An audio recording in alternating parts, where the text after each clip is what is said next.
How's it going, everyone, and welcome back to another episode of No Excuses for the New Year on VTWProductions.com and YouTube.com with your favorite show hosts, Ara Still, Fenurian, and Wallace Hell, and we're here to bring you the latest news and commentary on the video games industry for the week, or however many weeks it's been since we last did a show. several. But first of all, if you'd like to get involved with the show, you can do so by sending us email at noexcusesvtw@gmail.com, or you can follow us on the Twitter at noexcusesvtw, or you can join us in Discord on our No Excuses Discord server, which you can most easily access by clicking the Discord link in the description for this video if you're watching on YouTube, or if you find us via our site, you can go to vtwproductions.com and click on the show logo on any of our recent show posts, if we have any recent show posts, which somehow I doubt. Probably not. I've kind of been lazy on that.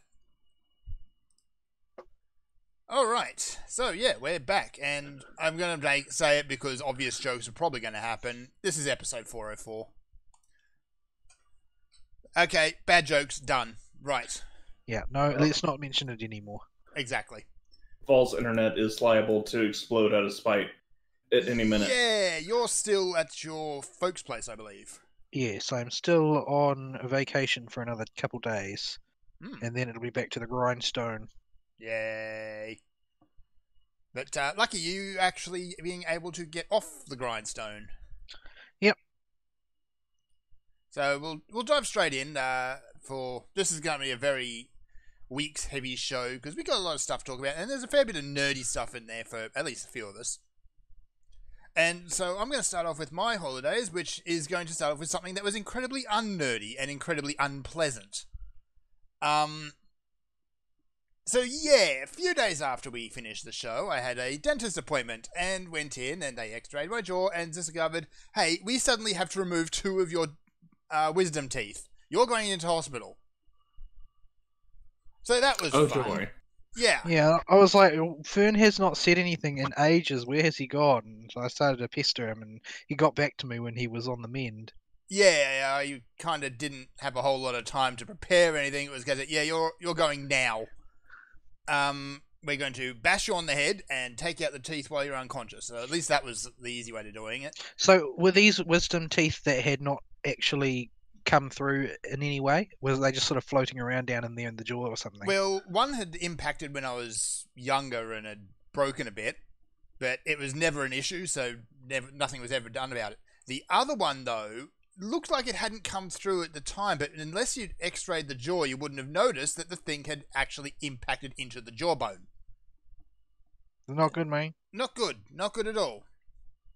So that was the one that they said, okay, we got to deal with that now, because there's signs of an infection getting in there that wouldn't have been noticed at any other time.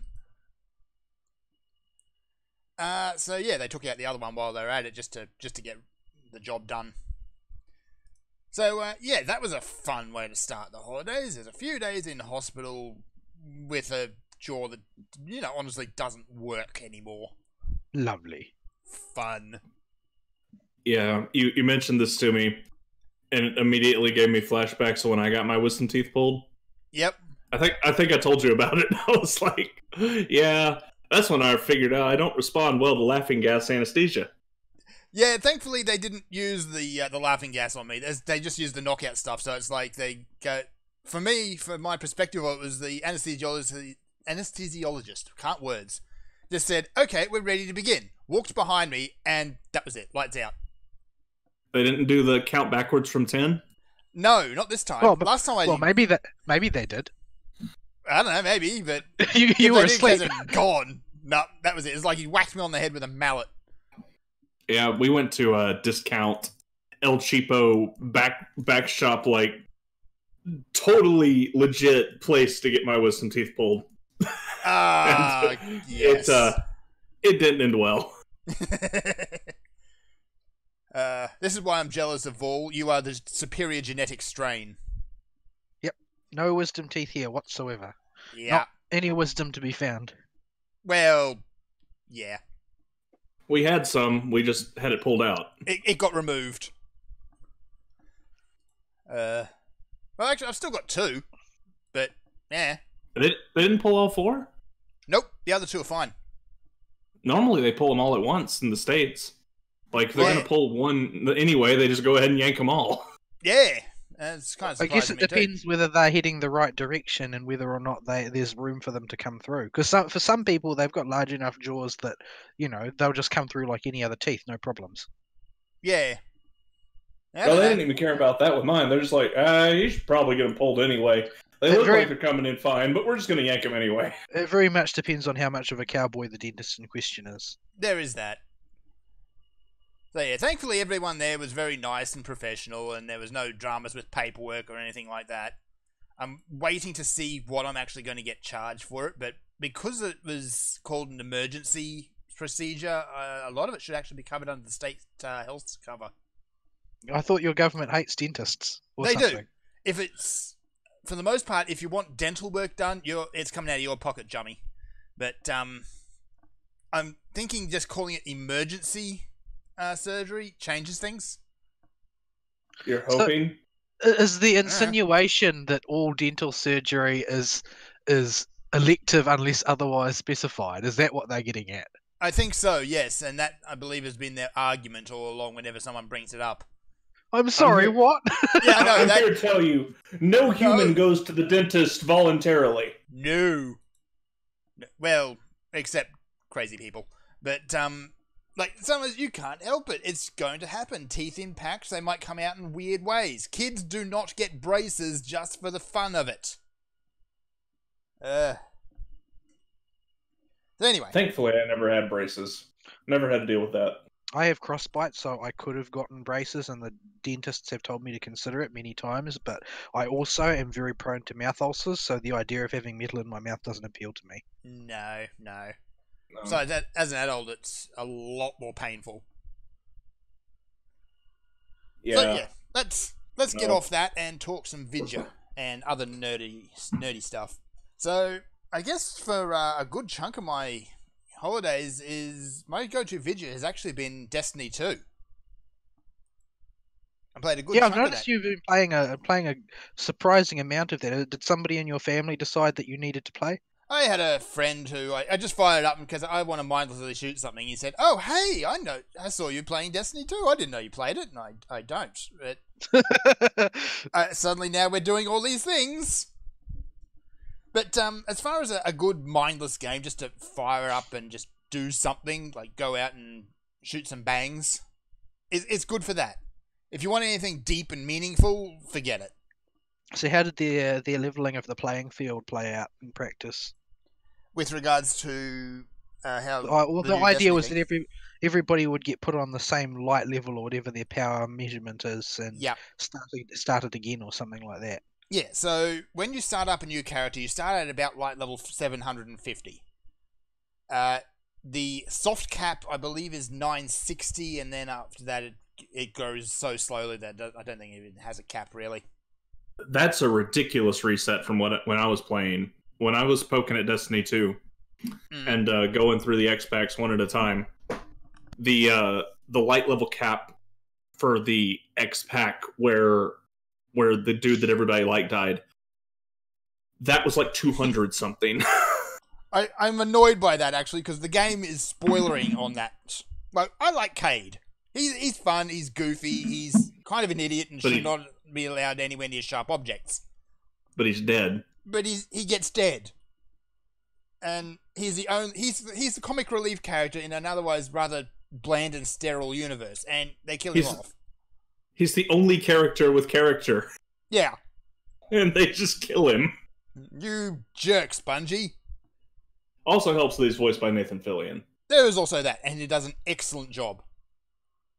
So what happens if you don't start a new character? What happens if you start up an old character? Do you just get stuck at whatever garbage gear you had way back when? You get it cosmetically. It still resets you back to 750. Right. But when you start a new character or re-roll an old one, you've also got all of your light abilities unlocked right from the get-go. Unless you don't have, I believe it's the Forsaken expansion, which gives you a third set of grenade options. So I thought the idea is that nobody will have to buy Forsaken anymore. Yeah, you do. You still have to buy it. there's a lot of the content that it says you need Forsaken to do, but you can just go and do it anyway. Right. But, yeah, if you want the goodies and the bonuses like the extra customization options or some of the weapons, like you can't go and do the exotic quests without Forsaken. Yeah, but I mean, To be fair- locking core skills behind that seems a bit dubious. Yeah. To be fair, most of those grenade additions were pretty bad from what I remember. I pretty much was happy with the one that I had, so I didn't use them. Yes. Yeah, the grenade add-ons were more just toys than actually useful from what I remember. Although there's probably some metagame reason that one of them is OP or something. Oh yeah, no doubt. But, Yeah, there'll probably be some basically- boss where you're just able to spam grenades on them until they're dead or something. Yeah. A lot of the bosses, you can throw a grenade into the right place and it'll just keel over. At least until the later game or the higher difficulty stuff. So And, incidentally, yeah. on the stream, I will be playing some Destiny 2, and by playing, I mean showing footage of me playing it badly. Hope you like that PvP to get that Cade's spade shooter exotic weapon. His Yeah. pistol is insanely good. But But is it you still have to- insanely good? That's the thing. Yeah, I don't know if it's insanely good still, but it used to be like insanely busted. Yeah. Incidentally, If I it was apologize for insanely what just busted- showed on the screen. That was me being completely stupid. So that is Titan, by the way, for those who haven't played the game, and that is also why you don't use your speeder on Titan. Oh, did you go right off a cliff? Straight into the drink. Yep. Yeah. The electrocuted methane drink. Yay.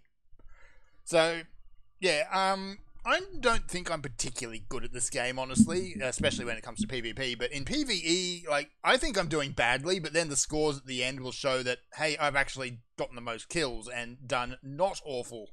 But is that you not doing awful, or is it just that the general population are extremely bad? So that's the thing. That's what I'm trying to decide. Like, Because Okay. it is a freshly opened free-to-play game. yeah. This is a fresh free-to-play game that appeals to the Xbox Live Halo kiddies. Yeah. Who have, at this point in their lives, 90% of them became dude bros. Yeah. So my So first experience... those are your co-players. Yeah. My first experience, honestly, was playing with a friend who kind of got me up and said, okay, we're going to rush you through a little bit of stuff, get you on the road to getting a really good assault rifle, which is actually the one I'm using right now. And we're going Is to it go the one from Gambit? from Sundial. Oh, okay. So not from doing the Gambit multiplayer thing. No, I haven't touched Gambit yet.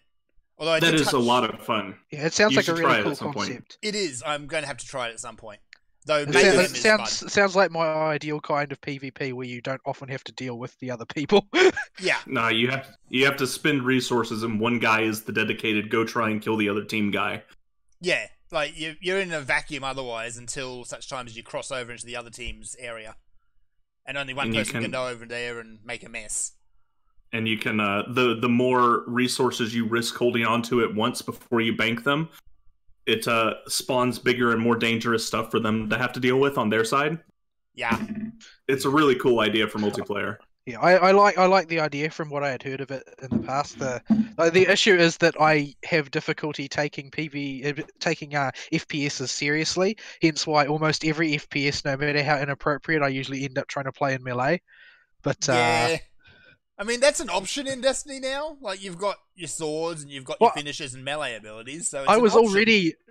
already doing that, and when I was playing Destiny, like I would just use the sword.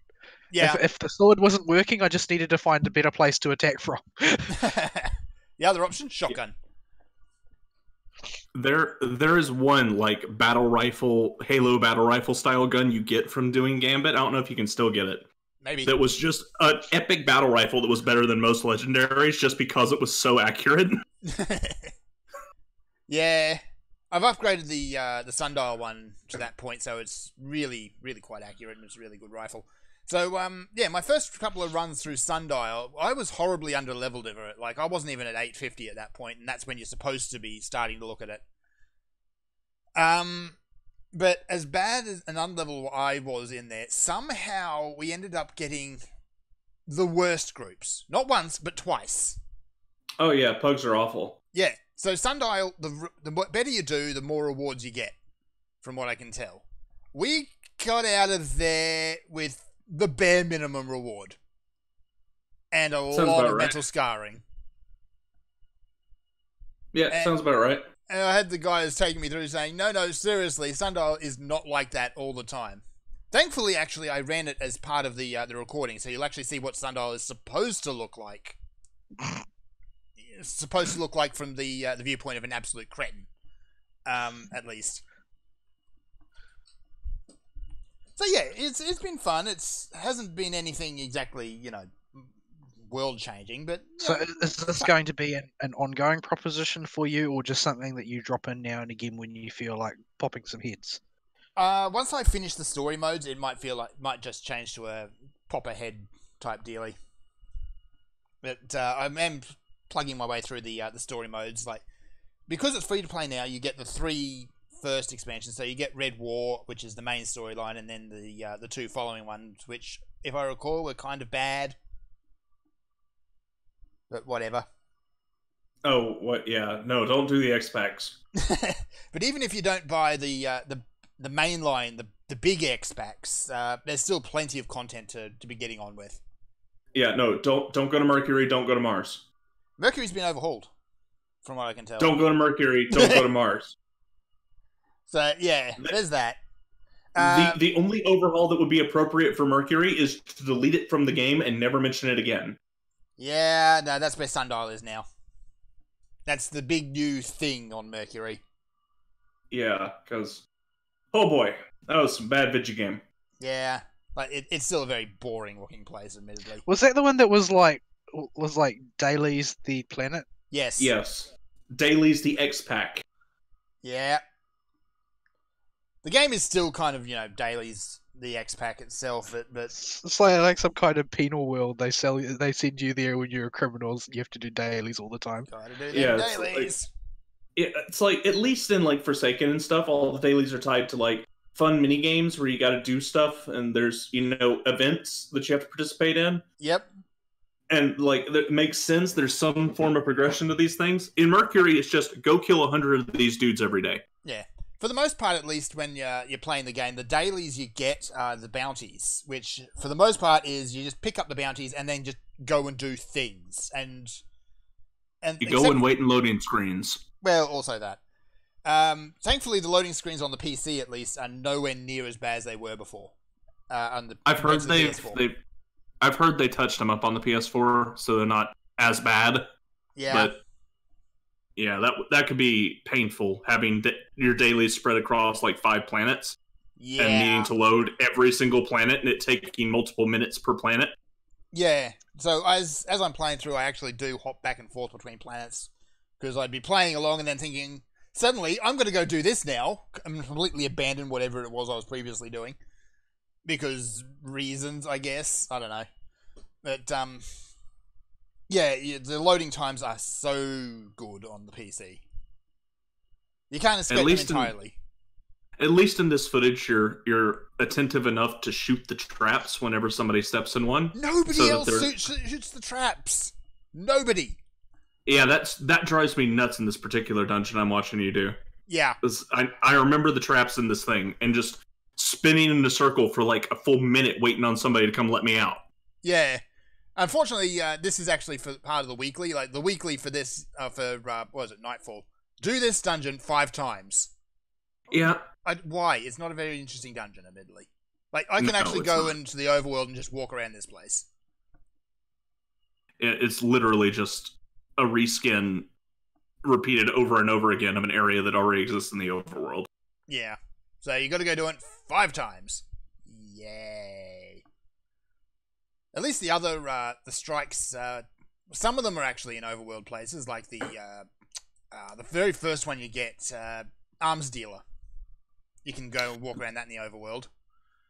But yeah, the dungeon itself is instance, though. When you go into it, you'll go through a mini loading screen that'll instance you. Yeah. I've done an adventure, actually, as part of this as well. That's towards the end, so we'll see if we get to that. Which is in that area, but they do a lot of tricks with Destiny just to keep the world loading and moving smoothly, where you kind of go through these weird zigzaggy bits. and admittedly, WoW used to do this a lot as well, where you go through these weird bits where you can't see forward and you can't see back. You're kind of stuck in this corridor very briefly, where it loads up the next section of the map. So, what class are you playing? To Warlock? Space Wizard. I mean, really. I don't even remember what I played. You've got Warlock, which is your Space Wizards. You've got your healing circles and Kamehamehas and things like that. You've got the Hunter, which is dodge rolls and stuff like that, as well as the stuff. And you've got Titan, which nobody cares about. So, except for the part where they're OP in PvP. They're annoying to kill in PvP. Like, you just need to defend a point, just have a Titan sit up there and put a big barrier around the point you need to defend. It's so annoying, and because players can't go through those barriers at all, I've had so many occasions where I've been in a capture map, I want to get and help on the point, but some Titan has plopped his shield there, so I can't get in there. I can just Your sit Titan back or and their watch. Titan? It doesn't matter. I'm locked out of this room that I want to get into and help my teammates, but I can't because I'm stuck on the other side of this stupid barricade. Oh yeah, you don't actually put it on the point you want to defend, you stick it in the doorway. Yeah. And then everybody outside pretends to be a mime. Pretty much. It's great if you want to keep the enemy out. Too bad if your friends want to get in there, though. So yeah, that's Destiny, and I'll just leave that running throughout the show. The other thing, and I suppose this is kind of tangents on from Destiny, is I checked out a couple of games, different holiday events. Destiny's is just very grindy. It's you go out there, you kill stuff, and you'll get various items that drop. Being base items, base ingredients, I should say, a flavor, and then the catalyst item you need to bring them all together. You stick them in the oven, you make, I'm going to say giant air quotes, cookies. So some of them have a very vague idea of what a cookie is. Like one of them is actually made of fire. And then you just go around and give them to people. And that's basically the event. Some of the flavor text is actually kind of funny. A lot of the characters, because they're so dour and serious, you try and give them something happy and sweet, and they just glare at you most of the time. So yeah, that was that. There's I believe there was an SMG you get, as well as a minigun you can get, and I got a lot of those. Sorry, not a minigun, a rocket launcher. Fern, why did you run ahead of the group into the hallway filled with Aloha snack bar people? Because reasons. Because the group disappeared on me. That happens a lot. Oh dear. So yeah, it's not a particularly interesting event, but the mount you or the speeders you get for it are kind of nice. Like I kind of like the hot rod sled that I'm using currently. Yeah. Other than that, it's just a very grindy event. The other one I've really looked at was the Final Fantasy XIV event, which is one giant troll post, I think. Well, that is Yoshi P in a nutshell. It is Yoshi P. So it's not a very particularly involved event. It's you going to do a very short quest. It usually involves just talking to a bunch of people, but then at the end of it, you play a rhythm game to sing a Christmas carol, or rather, the Warrior of Light conducts the Christmas carol. They expect an awful lot of the Warrior of Light's capabilities to be H. Yeah, so, during this event, the event's actually over now, it's moved on to New Year's, but you could completely mess this thing up. Now, if you're actually trying, you wouldn't get this, honestly, unless you're really, really awful. But if you were deliberately trying to tank it, it would switch to the B track, so the A track being basically a Christmassy version of the Chocobo song. The B track being that same song if you dropped half a pound of bricks on it, then jumped up and down on it a few times, and then coated it in gravy. It was bad. Really, really bad. Deliciously bad. And it is a vocal, by the way. This is something that people had to sing. I'm not going to put it up on the street. Chocobos tastes like covered in gravy. Chicken fried chicken. So Yeah, I reckon I'm not going to put it on the stream, but this is something I think you just need to go and watch on YouTube. Put in some earphones and silently wish for death. I sent Fern a clip of the studio recording of it. Yeah. I mean, at least they were having fun. But yeah, basically, you have a group of people who are singing their Christmas carol. However, they are all doing it in a different key and time. yes. Presumably there's a cat being tortured in there somewhere as well. The events, the rewards for that were okay. It was binding for your chocobo and a few housing items, which I never use because I don't have a house because I'm broke. Yeah, real estate is almost as hard to get in Final Fantasy as it is in the real world. They upped the limit of instances of housing, and they immediately just filled up. They didn't up it nearly enough. Well, the thing is that there's too many property speculators in the market. Mm-hmm. It is a mini game all on its own. It is too much like the real world. Yes. I'm just sitting here watching you fight the world's most boring boss. I remember this boss. Yeah, it's a spinny thing, and it goes pew pew pew, and then it moves and goes pew pew pew. Yeah, I always felt like a lot of the bosses that I saw, the little that I played of Destiny, were just not. They weren't cool. Nah, not really. They were just like a dude with a lot of health. Yeah, there's one cool one in the Sundial who's a bit different. He sits up on the middle of a big platform. He's got his stonking great shield. So you need to kill his friends, then they'll drop a bomb, which you need to pick up and throw at him. The one he's fighting now is particularly egregious for how just awful it is. Yeah. It just goes pew pew pew, and then it closes, and it moves, and then it goes pew pew pew. Then when it gets to about a quarter health, it teleports to that back platform. So you drop a bomb in the chute, and you play basketball. Pew, pew. Yeah, it's just a turret in the air that you play basketball with. Mm-hmm. So yeah, I feel like there's a lack of imagination in boss design these days. You say that, and you're right. But I keep remembering that Final Fantasy XIV is a thing. Yeah, Final Fantasy XIV does a lot of things really well, but I think that their boss design is great, and but I think that they are also in a situation where I think that they are the ones who are actually hitting the limit of that conventional design. Yeah. Like I think that Final Fantasy XIV's boss design is okay as it is. However, I don't think that there's really a lot of room within that box to push it any further.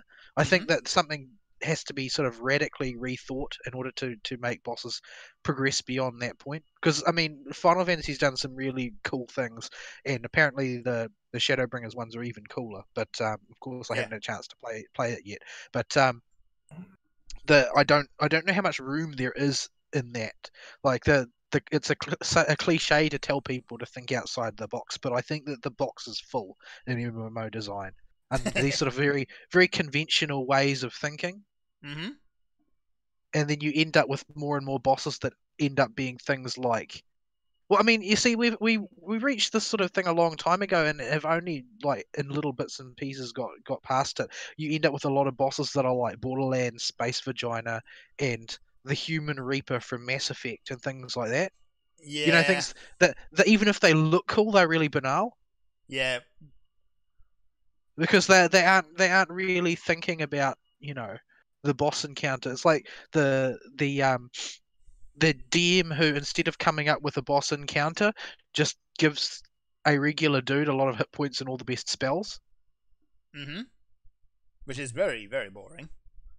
But that's the way a lot of people do it. Like they work only within the precepts of the system as encountered.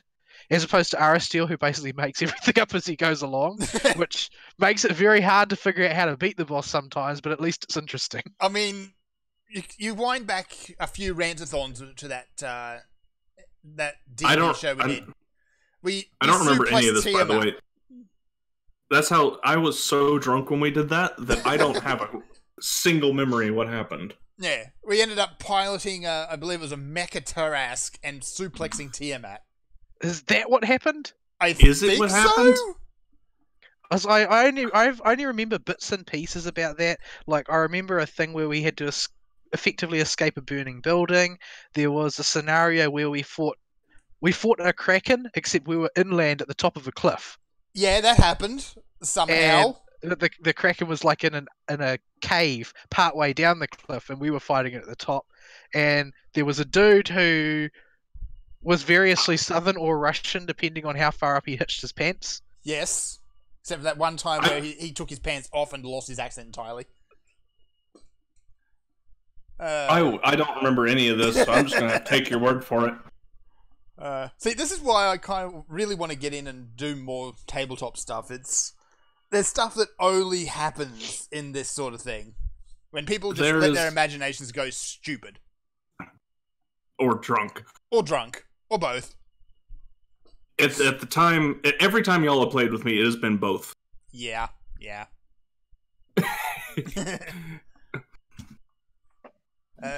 So yeah. What else? The only other thing I've known I really played was jumped in with another group of friends and played a bit of Atlas, and that game's still jank. It's still broke. Is that one that's just a reskin of Ark or something? Ark wearing a pirate hat. Yeah, the thing is, it's not just like, oh well, it's a clone of Ark wearing a pirate hat. No, it is literally Ark with the models and textures replaced. Yeah, it's mechanically very, very similar. They ever fixed the optimization on that game? It's not similar. No. It's the same. It is the same. It's the same. It's Ark underneath, which is why when it came out, all of the Ark menus were still in there. Yep. And they were still labelled with Ark writing. Like, they've expanded on the raft, so you've got your proper ships now, but the physics on them can be a bit jank. Like, I was playing the other day, and sorry to the guys, sank a ship because it got stuck on a rock, and when we tried to get it off, it decided it was just going to barrel roll into the air, fling us into the ocean, and explode. That actually sounds pretty cool. Not at the time. But, yeah. So, like, they've put in more advanced combat or weapons, skills, and things like that, but you never ever use them because, like Ark, if you're fighting on foot, you're doing it wrong. You want to be sitting on top of a bear or something. You mean a dinosaur? A bearosaur. Actually, I believe in the options when you're making a single-player game, it still refers to creatures as dinosaurs. Even if they're dodos? Even if they're dodos. Like, there's no... Well, actually, no, there's one dinosaur in the game. But... Yeah. We made Volacel a dodo. We did. It died. Did it die? I think it died. We left it in a cage on a beach for... Surrounded by dinosaurs. Surrounded by dinosaurs. He's been in there for about 6 years now. He's probably fine. That save file probably doesn't exist anymore. I think you're the host, so you have it. Then no, it doesn't. I don't even have Ark installed at the moment, I think. Probably died on your other computer when it liquefied. Nope, don't have Ark installed. And yeah, that's probably the case. Finally, to finish off, Christmas gifts, I guess. I was given a copy of Crosscode, which is the RPG where you play as a girl stuck in an MMO, sort of, who can't speak a whole lot because her voice processor was broken. Serathis pointed us towards this one. I think I gave you that one for Christmas. You did, and I returned the favour in the single most inappropriate way possible. So, you're welcome. We'll get to that later. We'll get to that later. As I played your Christmas gift in its entirety. Yes. So, yeah, it's okay. It gets very grindy. Like, once you get out of the tutorial area, it kind of just throws you out in the MMO world and says, go. And then it's just grind. It's not actually grindy. It just has a, a leveling system where you get exponentially less EXP the higher level you are than the mob you're killing. Right. So you just need to progress forward a little bit to start getting level ups again. Okay, I've kind of haven't gotten very far, so I need to get back into that one. I've hit a bit of a wall, which admittedly is a wall I could just walk around, but I refuse to because I'm stubborn like that at the moment. Where you fight this big clearing full of hedgehog monsters, and when you kill all of them... You're supposed to come back to that later, dog. Yeah. So the blue mechanical hedgehog I'm supposed to kill later. Now, I killed this thing level appropriate. It took me 30 minutes. Yeah, I noticed. I thought that might be the case. Like, I was hitting it all over the place, and I was not doing a whole lot of damage. No, you're going to be... If you kill that thing as soon as you can go into its area, you're going to be there for 30 minutes. Yeah. You are not supposed to fight that thing as soon as you can go into it. It makes it abundantly clear that thing is just going to kick your butt up and down the battle arena. And it's just a regular hedgehog that's a little bit faster and can roll twice instead of once. Yeah, which is annoying enough. Like that. And it can hop. The hop is the really annoying part because it can be difficult to tell where they're going. Yeah, you got to get that thing's pattern down and just very slowly chip away at its HP. Yeah, I got better things to do. I'll just come back to that later. Yeah, you're not supposed to fight that thing right away. That thing's the secret boss of the chapter. There's one of those in every chapter that's a little bit out of the way and is way harder than anything else in the area. That's just a souped up version of a regular enemy you fought. Yep. So every zone will have something like that, except for the big, very clearly, totally the last area story zone. Right. All right. So yeah, need to dig more into that one, but I'm enjoying it so far. Like the characters are kind of fun, and the world's interesting enough. It gets. I enjoyed it. I liked the way it did its platforming. Yep. I say platforming in the loosest possible way possible. Yeah, it's just hop around a little bit and that's about it. But it lets them come up with some really creative puzzles later, though. They get really, really wackadoodle and out there, and it's really fun to figure them out. It gives you a hint of that in the tutorial. Do they manage to keep them fun, or do they have to be jerks and put one in there that's just annoying? Every dungeon has that one puzzle in it, where you know the solution to it, but it's just so long and wackadoodle that you have to do it over and over again because you keep screwing it up. Yeah. I found a few secret areas actually like that in just the open world area too. Like you need to create ice pillars to bounce the ice ball and then turn the ice ball into a fireball and adjust its speed at certain points throughout its flight as it makes its way across the room. And then you have to make it teleport by moving something in the way that wasn't in the way before while it's still in mid-flight. And these things get really ridiculous. Yeah. They do a good job building you up to figure out what to do. It's just, okay, I gotta do what now? How many steps? There were at least 2 puzzles. I threw my hands up in the air and just said, okay, how do I do this? And went to YouTube and looked up the video. Alright, so yeah, it's fun enough. I've got a couple of other games I picked up during the sale. Like I got a copy of God Eater 3, which is like edgy Monster Hunter, I guess. I was going to say edgy Japanese Monster Hunter, but... With the camera panned in too close? Yes. It's okay. You gotta play the prequel, Code Vein. That'll explain none of the story and in fact make it more confusing. Yeah, let's not do that. Well, actually, I'm going to do that at some point, but...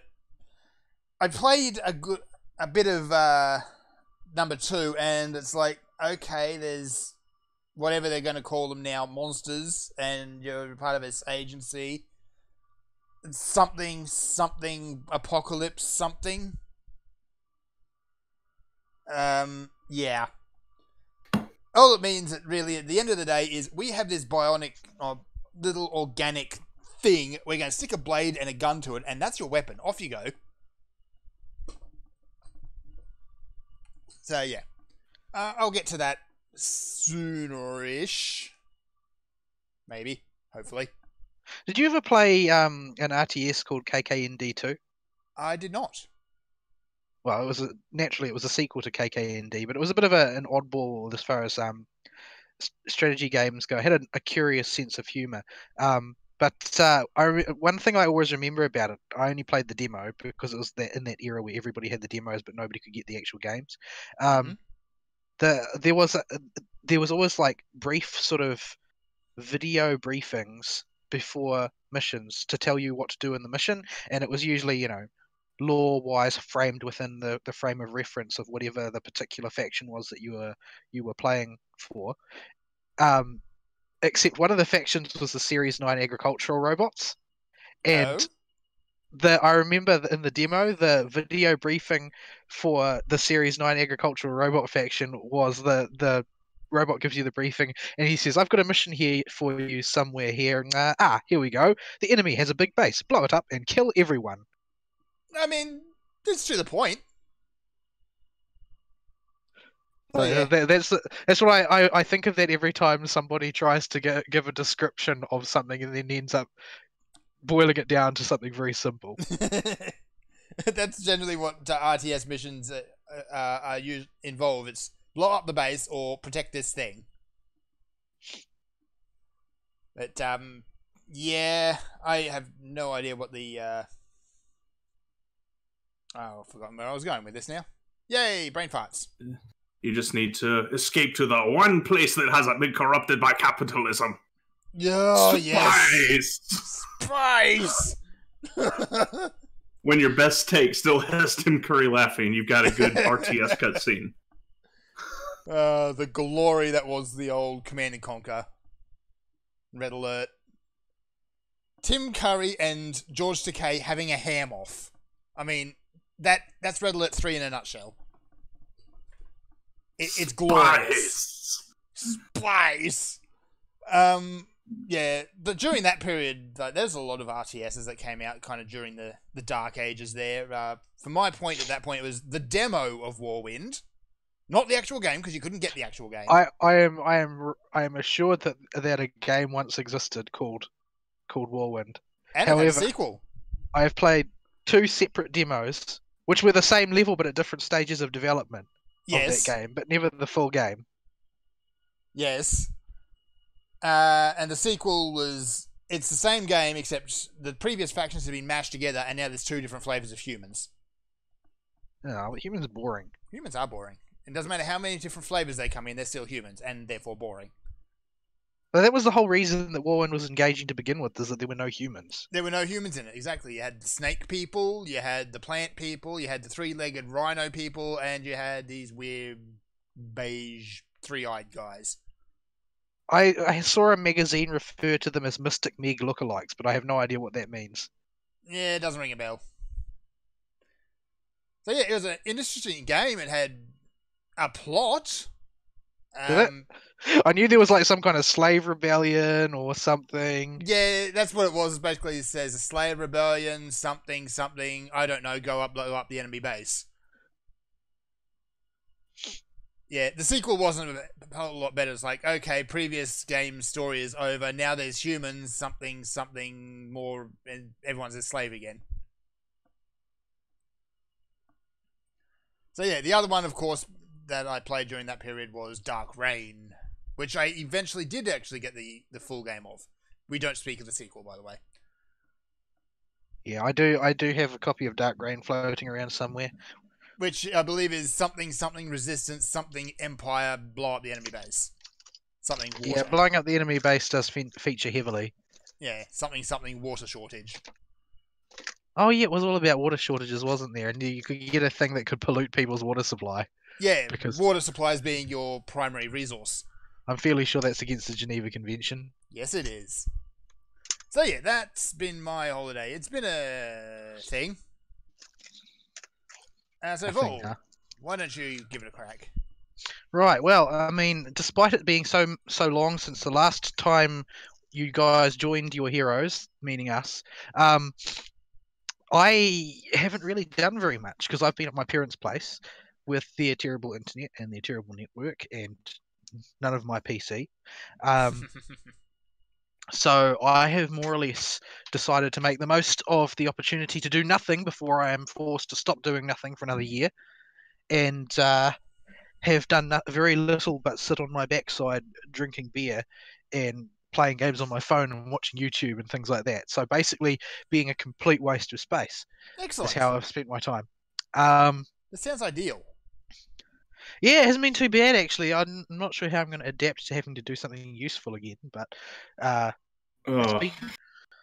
that was very full of emotion. That was.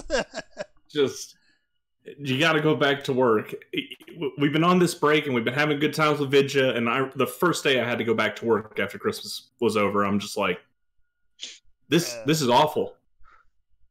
I guess it's sort of a blessing that I never actually stopped working, except for that hospital stay, because I don't get that horrible feeling of coming back. The hospital stay was even on your day off. Yeah, it did actually. It fell exactly into my day off for that week. It was, New Year's made it double worse because it made this past week feel like it had 2 Mondays. Yeah, I should actually mention, I do get a week off. I will actually be heading off on Wednesday for a week in Brisbane, so I am yet to get that. But I will get it. Will you be unavailable for the show that week? I will actually be watching a Monty Python stage show during that time, so yes. Oh boy. Yeah. Well, we're gonna get fired. Yeah, probably. Yeah, well, we're going to drag the show directly into the gutter if we actually get to the news this week. Because there is Le Botox to look forward to. Well, anyway, so I have my laptop with me, which allows me to at least stay connected to, the rest of the world. I did some overhauling on it before I came up here so that it would actually function again, which basically involved rooting around inside my PC until I found a disused hard drive, SSD, and then sticking that inside my laptop and formatting everything. Because my laptop sort of reached that stage where it's inexplicably just too slow. Yeah. Admittedly, the laptop that used to run the show has gotten to that point as well. I don't understand how it happens. Maybe it's to do with the miniaturization process and how that handles heat or something like that. But yeah, so my laptop had reached that stage, and I managed to offset it by changing the hard drive over to an SSD, so it's actually functional. But as a result, I can't really play much in the way of games on it because the thing's just barely hanging on. Be that as it may, Trails in the Sky is an old enough game that it works perfectly fine.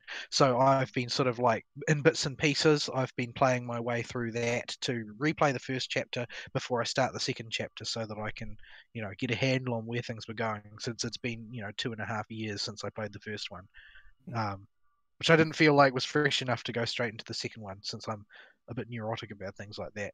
But I didn't bother to crank up the difficulty another notch or anything like that, because I just wanted to see the story. I'm not really that interested in challenging myself with JRPGs. As far as I'm concerned, that's not really a genre for that, since most of them, their method of raising the difficulty is to simply become as unfair as possible. And I don't particularly appreciate that. But there's only one fight that's worth it to crank it to hard difficulty for in first chapter. The rest is all just extra grind. Yeah. I very much appreciate it when games tell you what the difficulty increment will actually do. Not many games do tell you, but I know from certain ones that do that sometimes the only thing it changes is it reduces the amount of EXP and money you get in some games. Particularly JRPGs are guilty of this. And if you look up a fact, find out what it does, it's like, oh, well, it actually doesn't change anything about the game. It just means that you have to grind for a lot longer to do everything. Yeah. So I'm naturally suspicious of difficulty settings on RPGs. And considering I'm chiefly there for the story, I'm not really that concerned about it. I mean, some I feel are a little bit too easy.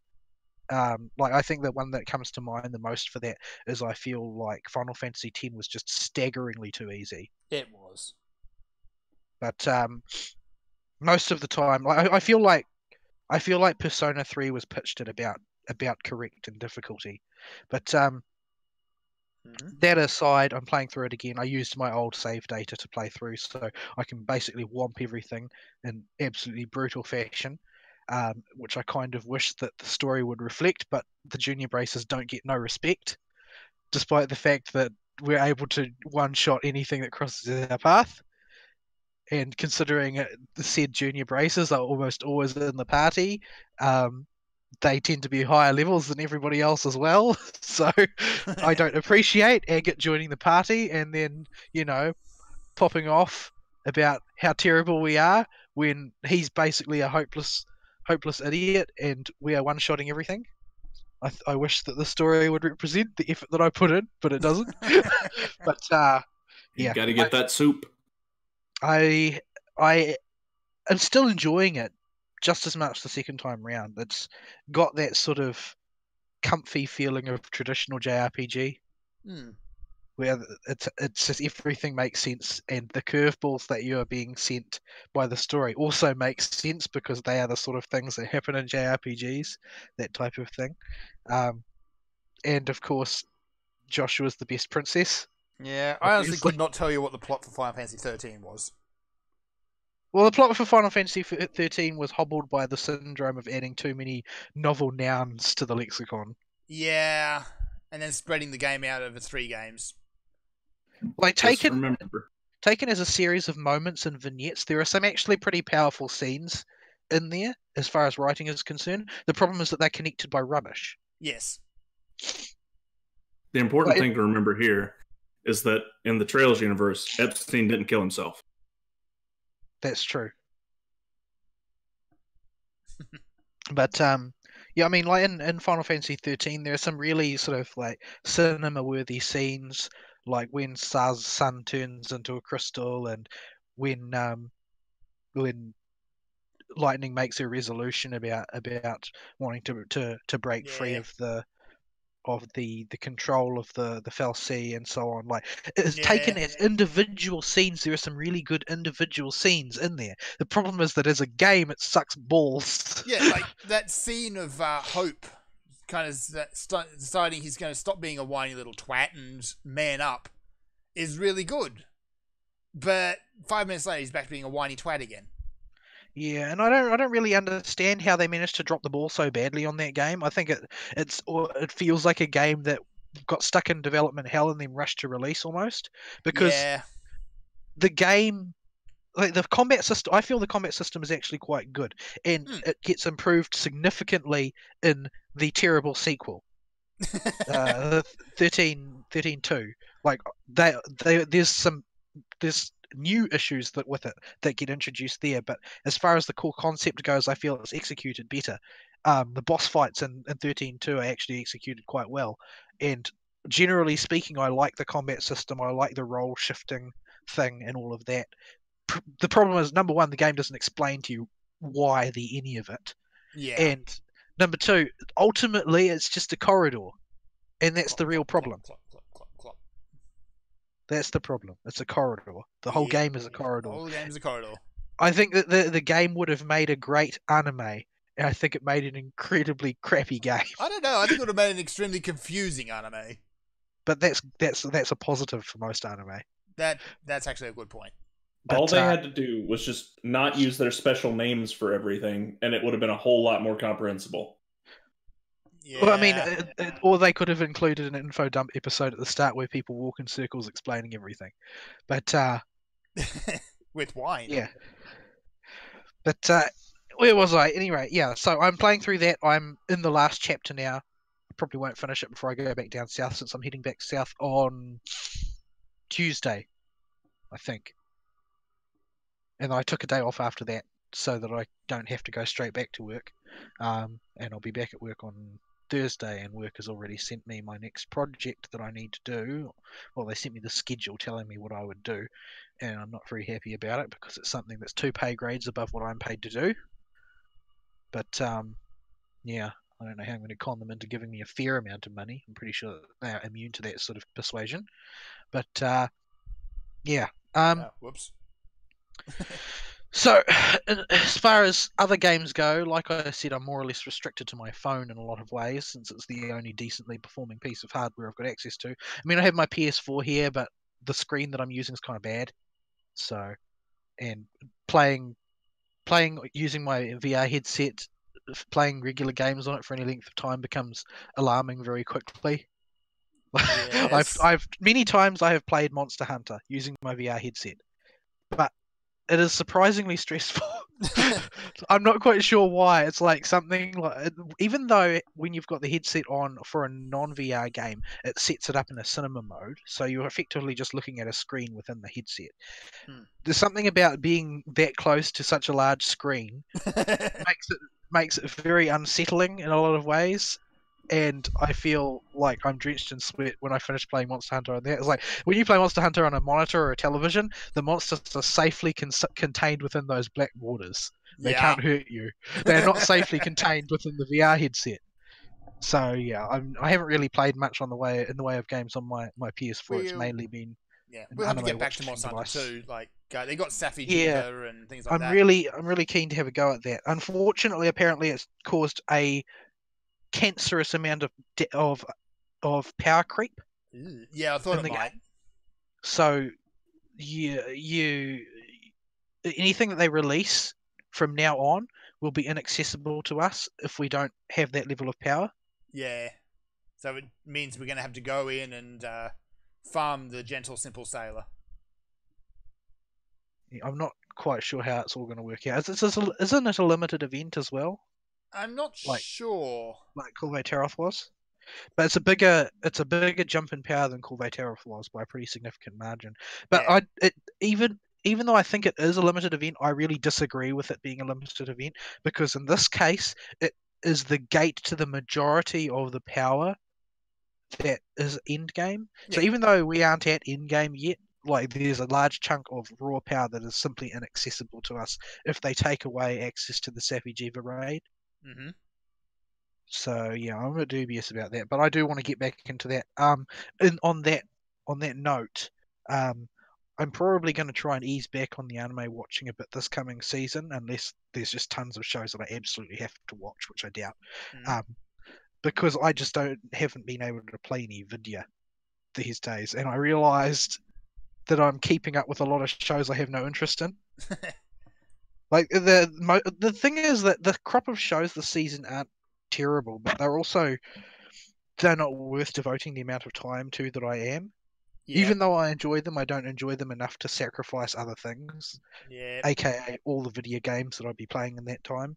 I think I picked 3 for the series. Kemono Michi, Fire Force, I suppose, if you count that. Food Wars and Hero Aka. Yeah, I was following like 10 though. So yeah, some of which you really shouldn't be. Yeah.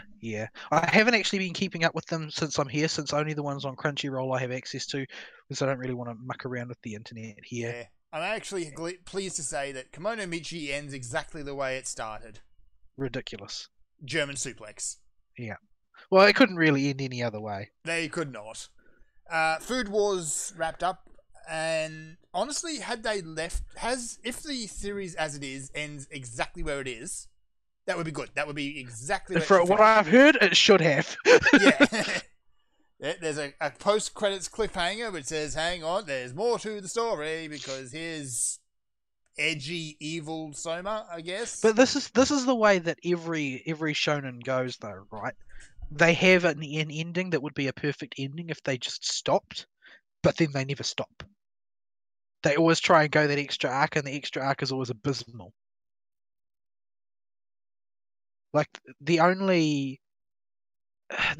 think only Naruto actually has the culminating arc be the last arc, but then they just decided to do a whole other series after that. Yep. So it's like you're defeating the purpose, really. The point is lost. Like yeah, we've said it before. Bleach. Yeah, Bleach is the prime example. Yu Yu Hakusho is another prime example. In fact, I think that the Yu Yu Hakusho final arc may in fact be the worst one that I've ever seen. You could probably argue. Though, to be fair, it was intentionally bad to get them to just cancel cancel the dang manga. You could probably, yeah, you could probably argue Dragon Ball should have ended years ago. The opposite case being Negima, where rather than actually proceeding to the conclusion, the story just ends and then skips to the epilogue, everything having been accomplished off screen. Yeah, but that's Negima in a nutshell, really. Well, no, it's a case of executive meddling because they're trying to steal the rights to the series from him. Yeah, and so he killed the series rather than let them take it, and then he picked it up later on when he had more power under the UQ Holder series. But yeah, that aside, my focus as always will be Type Moon content above everything else. But I'm gonna only pick the things that I actually want to watch and anything that I get strongly recommended, because there's just too much dross these days. I don't have enough free time. There's video to play. My backlog is mounting up pretty significantly, and it gets larger every time Christmas comes by because people keep buying me things. Yes. And I can't even remember what ones I've received this time round. Let's see. I got Tokyo Xanadu from, I think, Fern. I think that was the one I got you. Yeah. I got Yakuza 0 from probably my brother, and who also got me The Disappearing of Gensokyo, which is a Toho game. I don't even remember which one. Is there a difference? Yes, because Toho games bridge like many different genres. They're all bullet hell themed, but they are not necessarily in the same genre. I also got Blue Reflection from him, which I had on my wish list for a long time. I don't know that it's actually any good, but it's relatively pretty and it's got Gust working on it, so the soundtrack will be good. And Ari got me Trails of Cold Steel 2. Yes. Which, of course, is on the back burner until such a time as I can get, the 4 preceding ones played. It was more just, maybe if I get him this, he'll actually get around to playing the other ones. So I can have somebody else beside the table to talk about it with. You saying that to me was basically what made up my mind that I've got to adjust the way I'm investing my free time. Because too much of it was going to anime, and the anime quality on average is just so low now. Yeah. It's just it's not worth keeping up with. I know I mentioned many times to you when I came to that same crossroads years ago, Animu got the dump. Yeah, I don't want to dump it because I still very much enjoy that sort of relaxing consumption where I don't have to put anything in to get the story out. But the average quality is just so low. Everything is just a crappy isekai now, and I just don't really want to deal with it. Like, I'll stick with whatever Type Moon craps out, which vary wildly in character. The serialization of Fate Type Redline has begun as well, which looks like it's heading in a pretty traditional direction at the moment. But I kind of hope that it becomes an anime, since all of the characters they're radically different to the characters that fought in all the other Holy Grail Wars, and that they are all larger than life in one way or another. They're much more heavily caricatured, but they're much more given to extreme behavior in a lot of ways as a result. So I think that the characters are very fun, generally speaking. That being Fate Type Redline is the Imperial Grail War story. I see.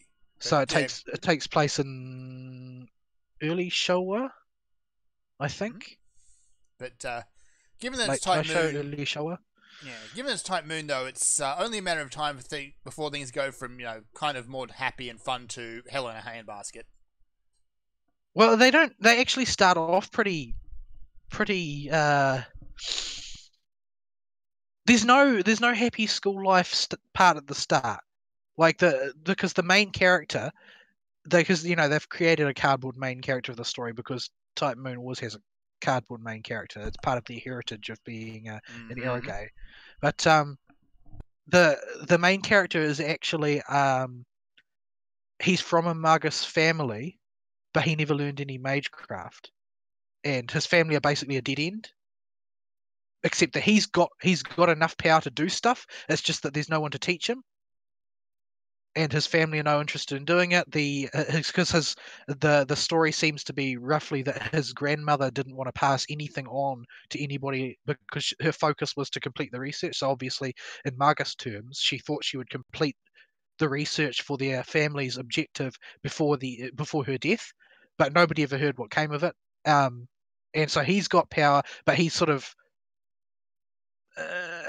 he doesn't lead a particularly happy or unhappy life. He's sort of a bit blah about everything.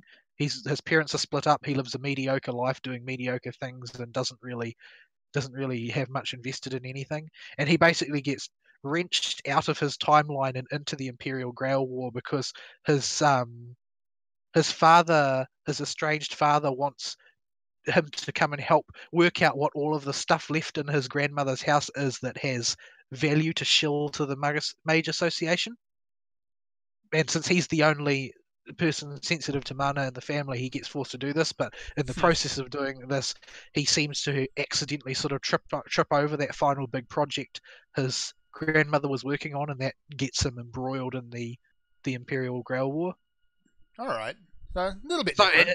The introduction is actually relatively short, and he ends up in the middle of battle straight away. And rather than doing his own summoning, the Rin equivalent, he actually outright steals her summoning. Right.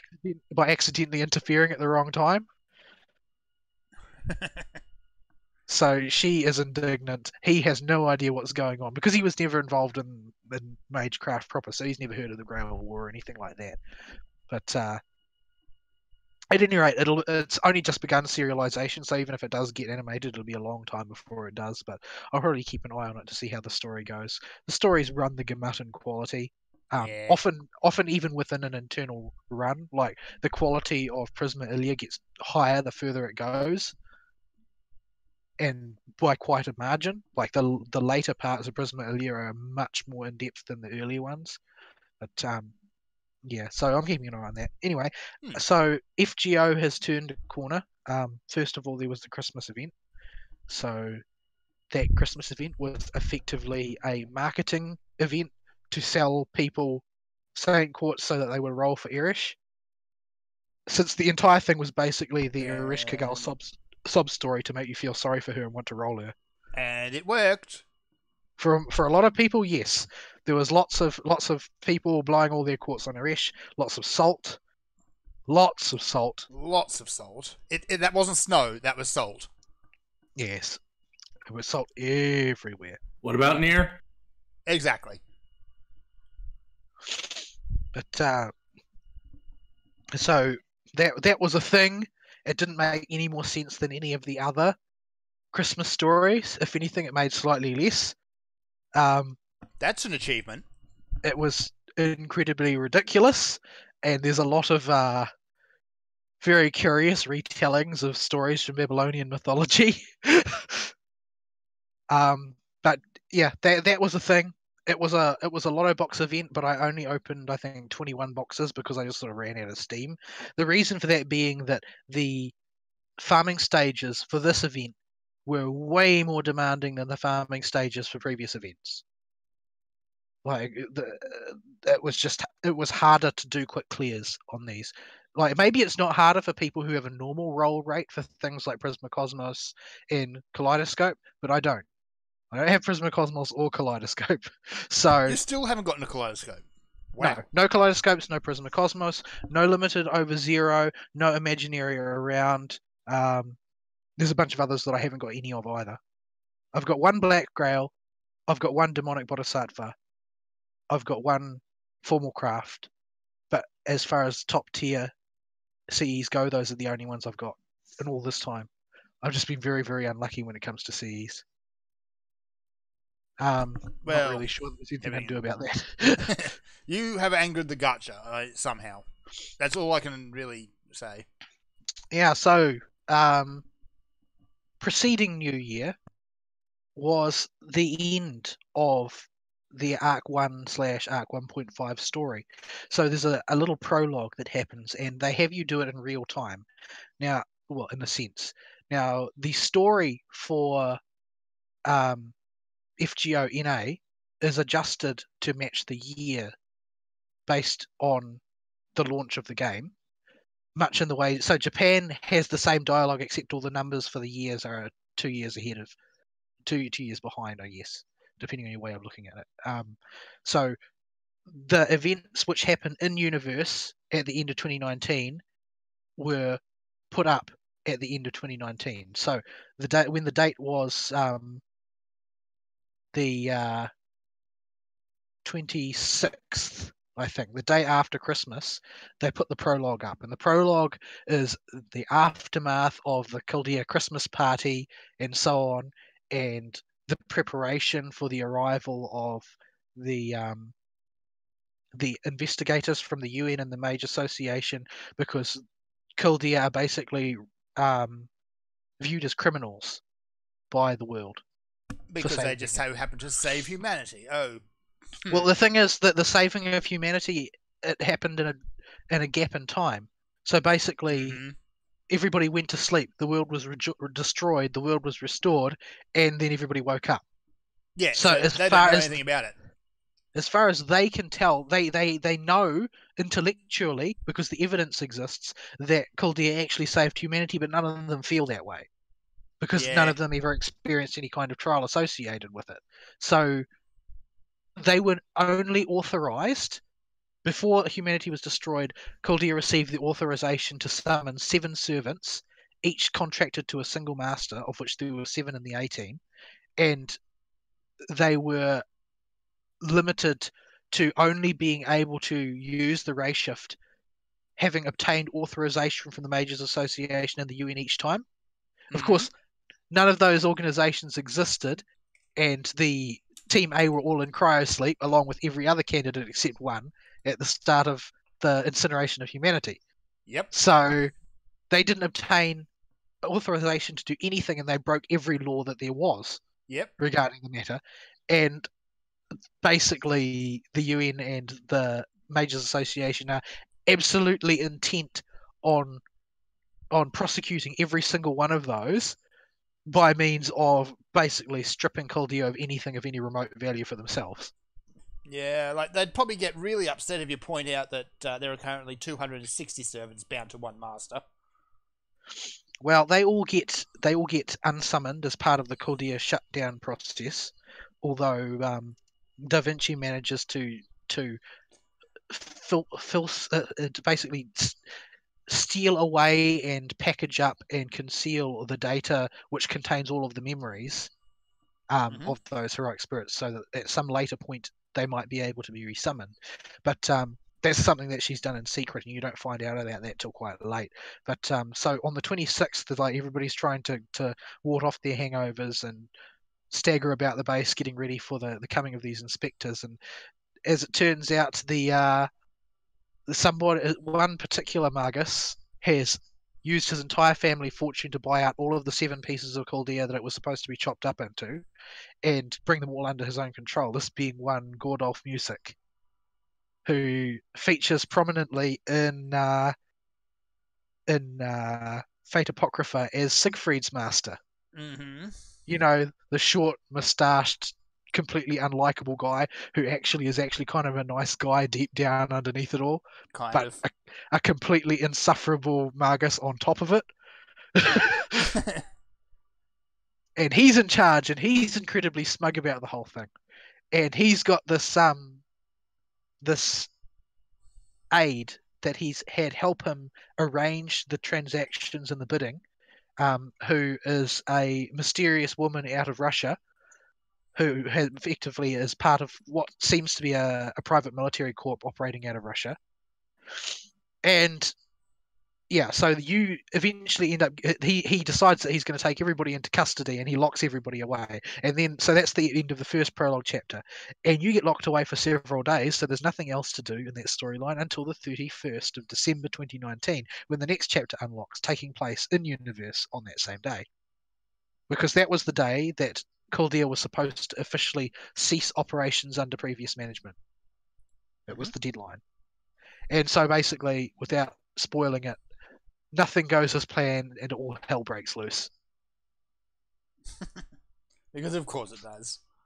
So it's kind of fun how they've done these events in the past. They've quite consistently managed to blend a little bit of the real world into the game, in the way like we do things like we all fight the demon pillars at the same time during the worldwide, the server-wide Solomon event, and how we've got these events that take place in real time for the end of the year. So that was fun. I rolled on the New Year's banner for Ui, and it took me a very, very long time. And a lot. That's putting it mildly. I paid the price for that one ticket pull of Amakusa during the Rantathon, and I had to use 390 Saint Quartz and 75 tickets to get Ui. but I got her in Yeah. the end. And I think she's been worthwhile. She's very pretty animations and is a really fun and effective character to use with lots of both offensive power and utility. Very few weaknesses worth speaking of, since she has an evasion and she's foreigner class, so is only weak to alter egos, which are not terribly common. And has an ability to debuff defense for the opponent. Has pretty decent damage. Of course, has class resistance against berserkers, which is exceptionally rare. Pretty good all round servant. Has damage that scales with overcharge against enemies with the attribute man, which is a lot of them. Mm-hmm. The man. The man. Man as in human, not as in male. Yeah, so that was a harrowing process, and I got a lot of servants that I had no interest in getting along the way, including another Sino. You going to jail? Yeah. Yeah. I'm going to jail. I got lots of would you like to take a seat types of servants in particular run while I was attempting to get it. And in addition to that, I also got Siggy, obviously, because you can't not get Siggy. You got trap, jail, electricity, sorry, Foxy, jail, and jail. My brother had me press the roll button for him this morning when he was going to do one more spin to see if he could get a second Skaha. I'm guessing that was a mistake on his part. It wasn't a mistake on his part because what he got instead was another Siggy. Ooh. I'm maxed out on Siggies. My brother maxed out on Siggies a very, very long time ago. They've all been rare prisms ever since. And they're still apologising. Yep. But yeah, well, it was a trial and a half. She's got a little mini story for her as well, which is none too difficult. But it's the trial chapter for her, so that you can tool around with her if you haven't decided whether or not you want to roll on her. It's a rather strange story, but since she is basically representative of the Type Moon equivalent of Cthulhu, the story is a bit strange. Yeah. So yeah,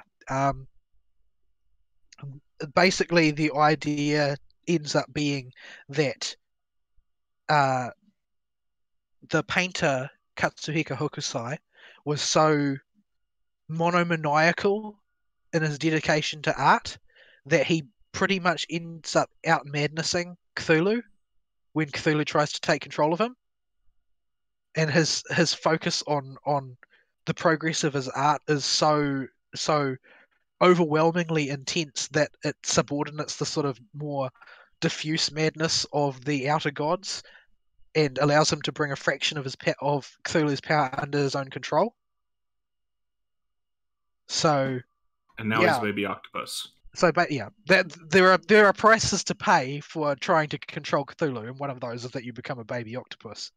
So the dominant body in the first couple of ascensions for Hokusai is his daughter Ui, and then their personalities, his personality merges into her body for the latter ascensions, and that's when he's basically the crazed painter Hokusai controlling the power of Cthulhu. So yeah, that's a novel take, I guess. Basically, the short version is that Hokusai is the only person who has ever won at a Lovecraft tabletop game, except for Old Man Henderson. Yeah, but no one can top Old Man Henderson. No one can top Old Man Henderson. But yeah, so that's the latest Elder God to be added to the pantheon, where Yog-Sothoth was the one that Abby carries around with her, and she's sort of she's regarded as sort of a Miko for Yog-Sothoth. So she's a locust that can be temporarily indwelt by him and obtain power that way. But Hokusai actually has a fragment of Cthulhu in him because Cthulhu tried to use him as a doorway, and it didn't work because he was crazier than Cthulhu was. which is certainly novel. But And now he's a baby octopus. Yeah. and now he is in fact a baby octopus. Yeah, the outer gods don't seem to really play much of a role as such in Type Moon lore. Maybe they will at some point in the future, but from what I've seen, they don't really, because they are very much outsiders. They just don't play by the logic of the world, and which includes that they don't really play by the logic of trying very hard to take over the world or anything. They're just sort of like an ambient force rather than anything else. They don't really have an agenda. Yeah, so Yog-Sothoth and Cthulhu are the first two that were added. In summer, Nyarlathotep gets added by means of using BB as a host. And considering BB is basically a cosmic horror by herself, that's actually pretty terrifying. She's certainly a thing. Yeah. And I don't know if there's any other ones other than that up until the New Year's Servant that got added this year, which is Yanguife carrying Kthugha, which is that's a later addition to the Cthulhu mythos, because the Cthulhu mythos was missing a elder god thing associated with the element of fire. So a later author added one because they weren't lining up to the elements properly. But yeah, so she's been added now as well. But as far as I'm aware, they don't really have much of an agenda, and they don't interfere with anything as much. Considering that the Type Moon universe has inside it things that are just as horrible, like Velba, there's not really much point in worrying about what the outer gods are doing.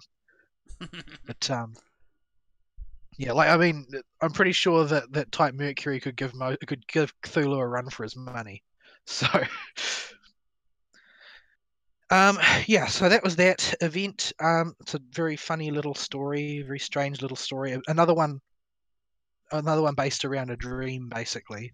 One of the weird dreams that the main character has, which is somewhere between the real world and a dream. Except in this case, he is accompanied by Suzuka Gozen, who is in full Gyaru mode the entire time. And the rest of the characters are populated from amongst various other people from various servants from Chaldea, who it's not really very clear whether they have any awareness of what's going on, or whether they're entirely the imagination of the main character or what. But they aren't really interested in clarifying that. So anyway, so that was yeah. Oh no, I had my brain shut down for a second when I went to Cyanopedia to look up some of the more detailed notes on what's been going on, and their video for how to summon SSR servants got my brain kind of frozen. I see. I don't use them as a major source, so I don't really know what you're talking about. I've posted it in the live show chat. I see. Okay. Anyway, so that was that. Azure Lane did its events as well. The Christmas events were pretty low key. There wasn't really much to do there. It's just meet a few objectives, watch a few cringy vignettes about the various boat girls attempting to prepare for Christmas and generally making a hash of the entire thing, as is their wont. And lots of them worried about whether Santa Prize will come back again. Santa Prize. Apparently, they don't really look forward to the cringy performances of their elder sisters trying to be doting and Santa-like. Oh dear. But yeah, the New Year's event is a bit more larger scale and has story implications, although I can barely follow the story of Azure Lane at all. It's just yeah. I don't really know how to. I'm just looking at what you've linked here. Oh, I see. That's Shirakami Fubuki, isn't it? I don't know. She's a VTuber and also a destroyer in Azure Lane. But yeah, the New Year's event is a bit more involved and has to do with the story and a bunch of stuff. But more importantly, I actually got all of the SSRs out of the gacha for this one. There's a first. Some of them are actually decent. I got all of them regardless, so I'm quite happy about that. I can go back to saving for the next event. I do try and get as many as possible because I started the game so late that I've missed tons of really effective boat waifus. And there's not really any way for me to fill those tactical spaces, and there's no knowing how they're going to put together reruns or anything like that. Because while reruns have existed on the Chinese and Japanese servers, in the case of the English servers, they're trying to release events contemporaneously with the other servers. So, for instance, this year's New Year's event is also this year's New Year's event on all the other servers. Mm-hmm. But that means that when they do reruns, they can only do them when they can jam them into a gap between other events that are happening up to date. So, yeah, I don't know when the reruns will come along, but there's lots of boats that I need. All the waifus. All the waifus. It's a very, very addicting waifu collecting game. It's the sort of game I found is very easy to. Oh, you put on a YouTube video and then you just start grinding, and then you look out the window and it's dark. So, yeah, I played quite a bit of that. I got about 75% of the way through the regular levels this time, which is, well, depending on how you measure it, I got 150% of the way through, because this particular events usually have a regular difficulty set of stages, a hard difficulty set of stages, and a special boss stage, and then an extra boss stage. But I can't get past. Like, I was just barely by the skin of my teeth able to clear the 4th of 6 hard stages. Mainly my power level's just too low. I haven't been playing long enough to do it, but I was able to unlock all of the important stuff.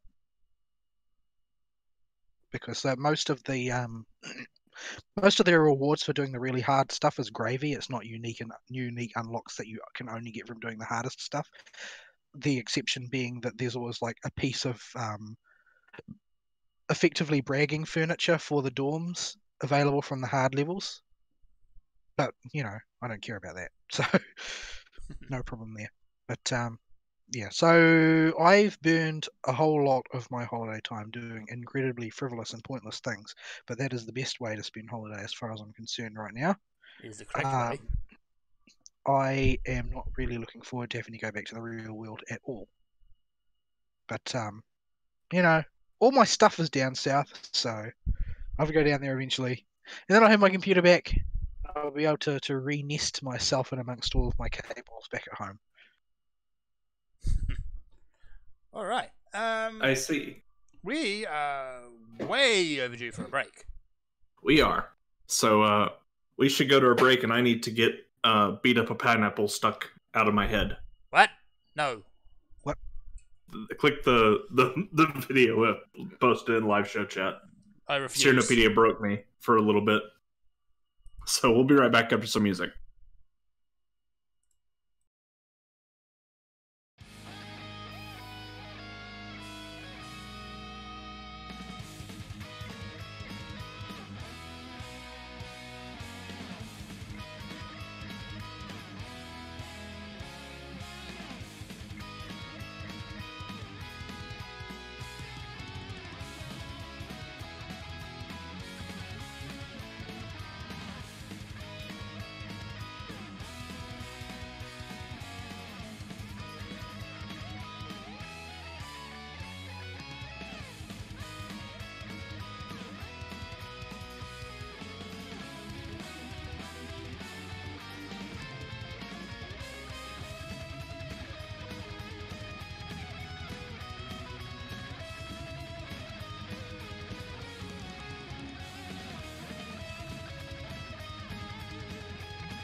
Nice. Yes. You guys are cutting out all the time for me, so I just keep hearing this part. Okay, yeah, your internet's kind of crap at the moment. Well, I know that. I don't need you to tell me that I've been putting up with it for 3 weeks. So yeah, we're back. Yep, we got eaten by Tim Curry during the break. That sounds horrifying. So, we were at Vols Week still.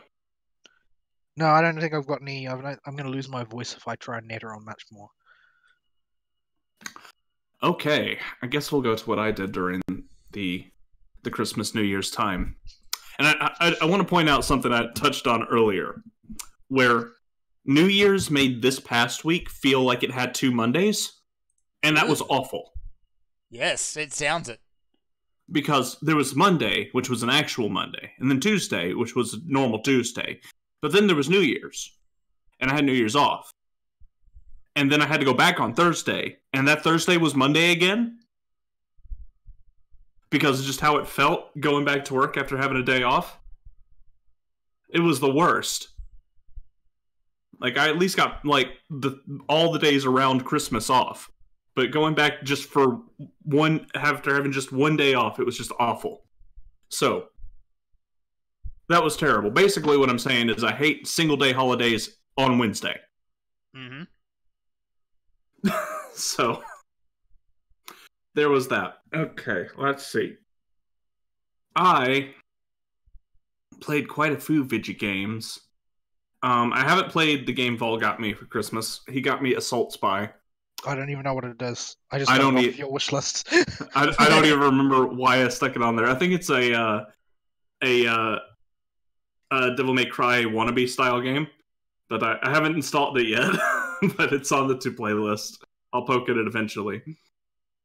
Fern got me an incredibly appropriate gift for Christmas called Blasphemous. Yes. Honestly, Now, I didn't think about it at the time, but immediately afterwards, as soon as you mentioned it, because oh yeah. Wait, you were the one that mentioned it to me first. I'm like, oh yeah, that's probably a little tonally inappropriate for Christmas, but yeah, whatever. So, what's funny is Fern wasn't apparently the only person who thought this was a great gift, because I got it for Christmas on PS4 from somebody too, from somebody in real life. So, I used Fern's copy to thoroughly mess up my save file by doing everything wrong, and then booted up the PS4 copy I got later to go and do it right. See, now that sounds appropriate. So yeah, it's one of them Metroidvania type games, but I was actually pleasantly surprised in that it's not a Christian hate fest like I expected it to be from the artwork and the promo work. Mm-hmm. It's like some art student went to Spain and went to all the cathedrals and said, "This looks really cool. I'm going to make a dark and edgy video game out of it." Yeah, pretty much. So that's what you get. We're going to give the protagonist the world's most inappropriate helmet. Yeah, so he has like the flagellator's helmet style thing that you see in the Spanish artwork. Yeah. From the churches around there. Meter-tall corkscrew helmet. But yeah, whoever made this game clearly just got back on a trip from Spain, because everything sings Spain. It's all like faux Latin or faux Spanish for everything. And not like Mexican Spanish, like Spain Spanish, if you know the difference. For every name on everything. So it's really out there. The game has a few bugs that are fairly noteworthy. Notably, on both the PC and the PS4 version, there's a memory leak, which means you need to turn this thing off about once every 3 hours. Otherwise, you're going to run into some really, really weird problems.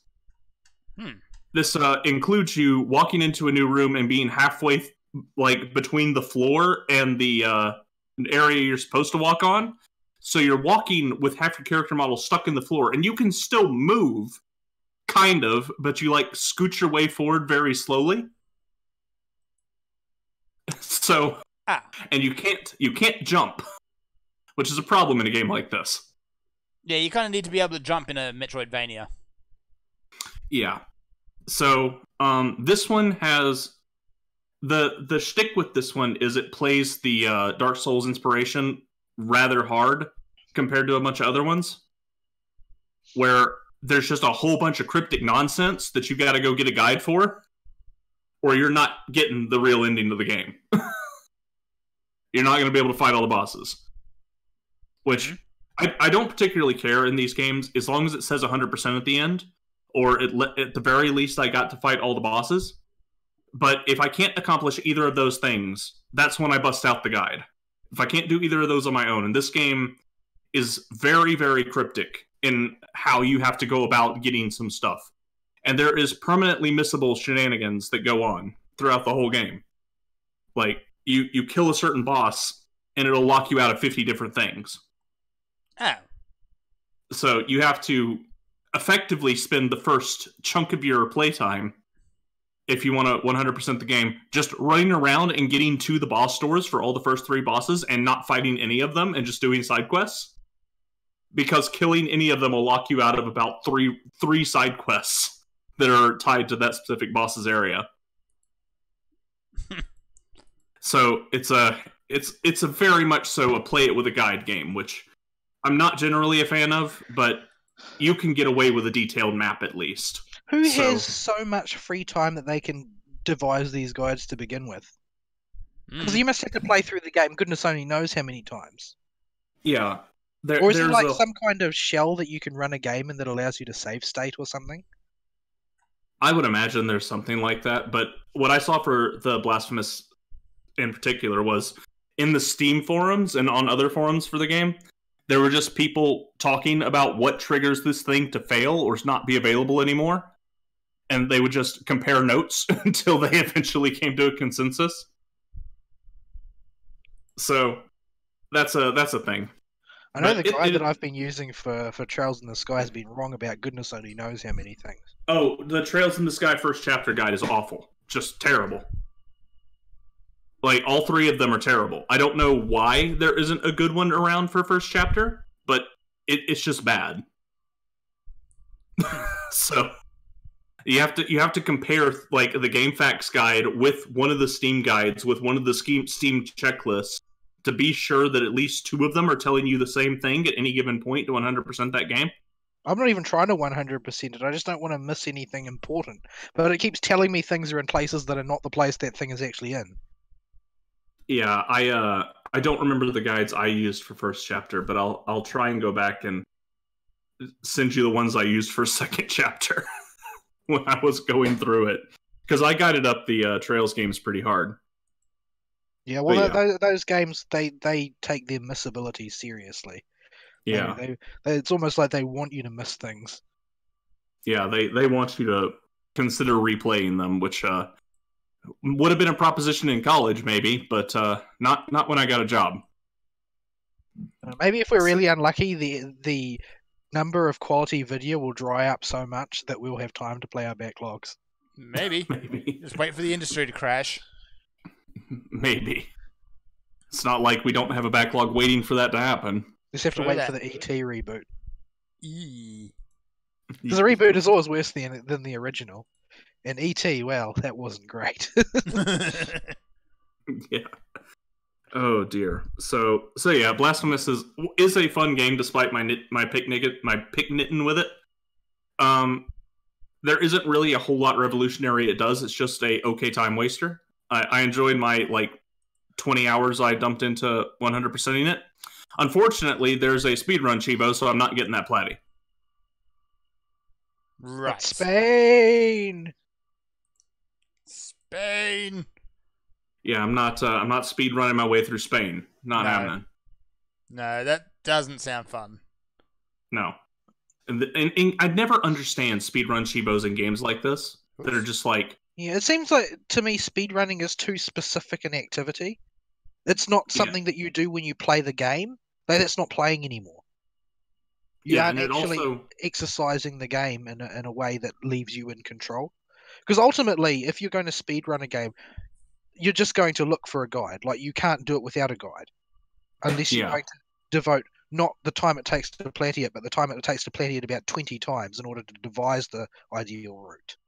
Yeah, and it's so antithetical to the nature of this particular type of game, where you're going around, you're trying to methodically collect everything.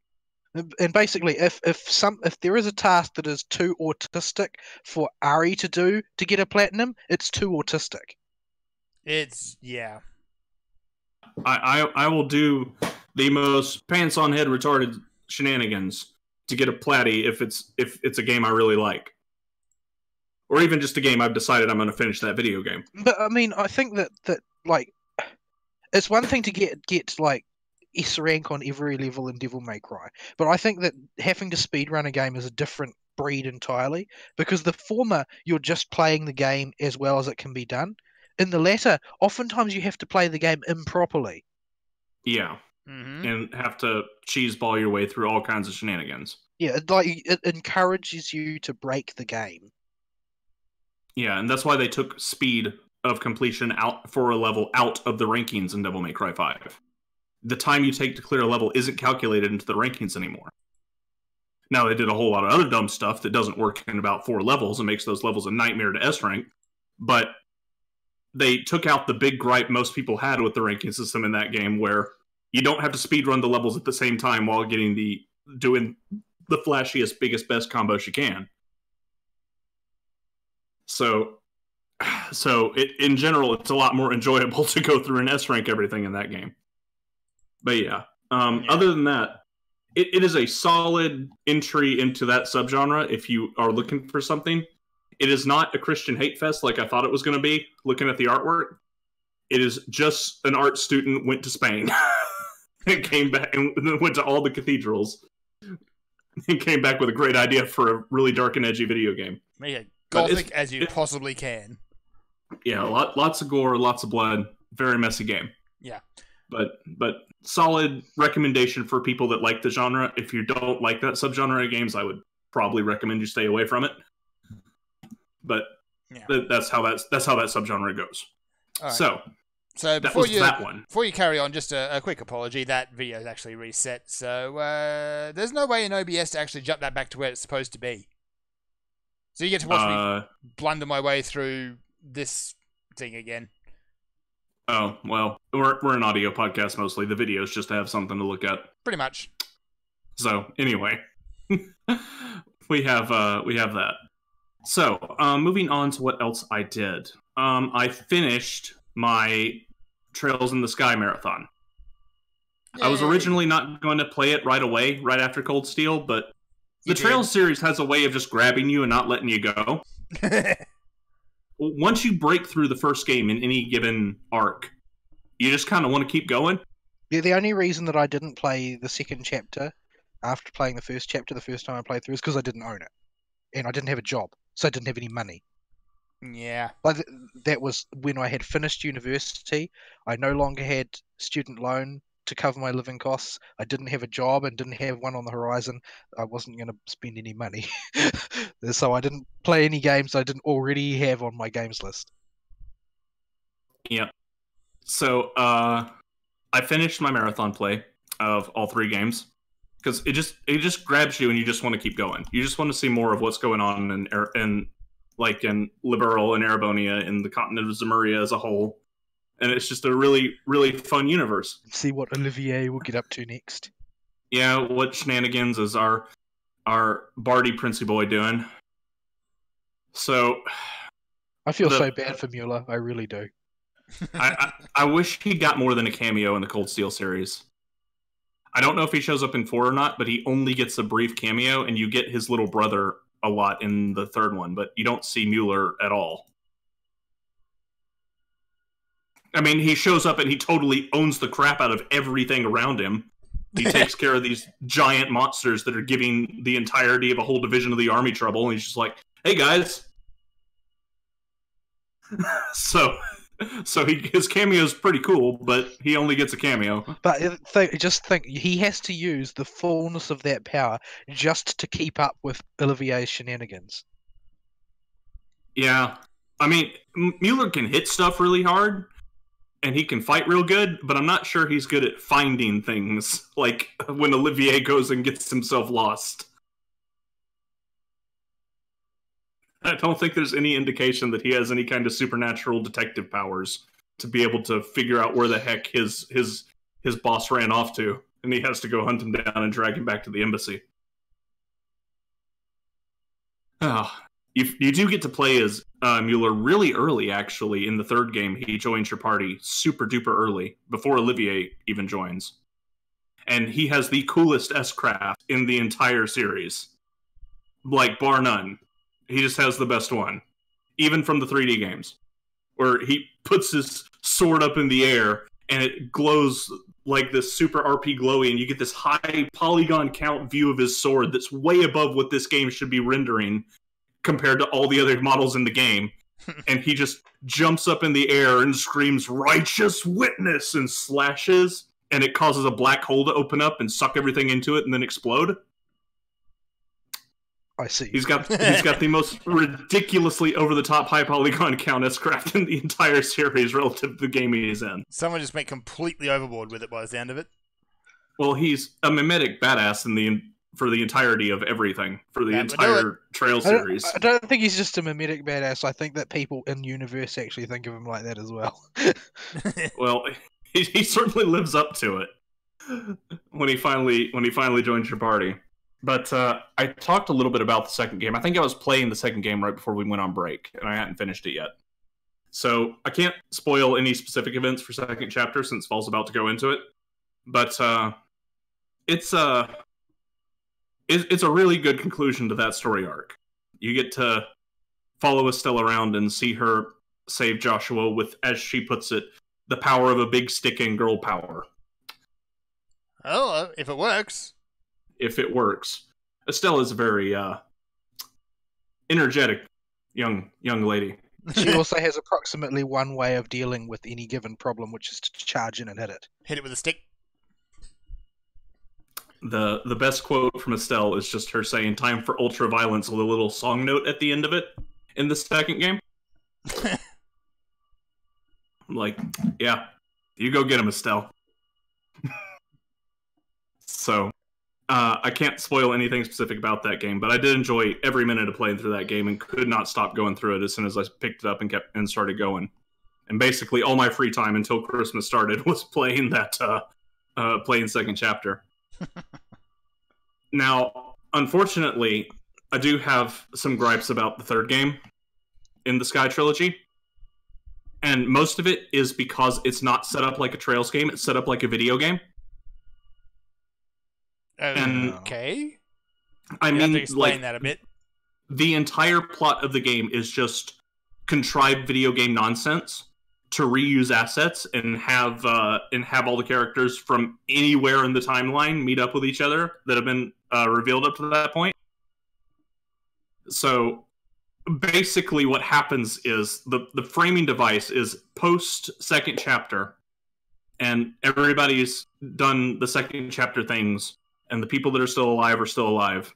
They all go to live their normal lives, and a character you meet intermittently throughout second chapter is the focus, and he's a member of the church.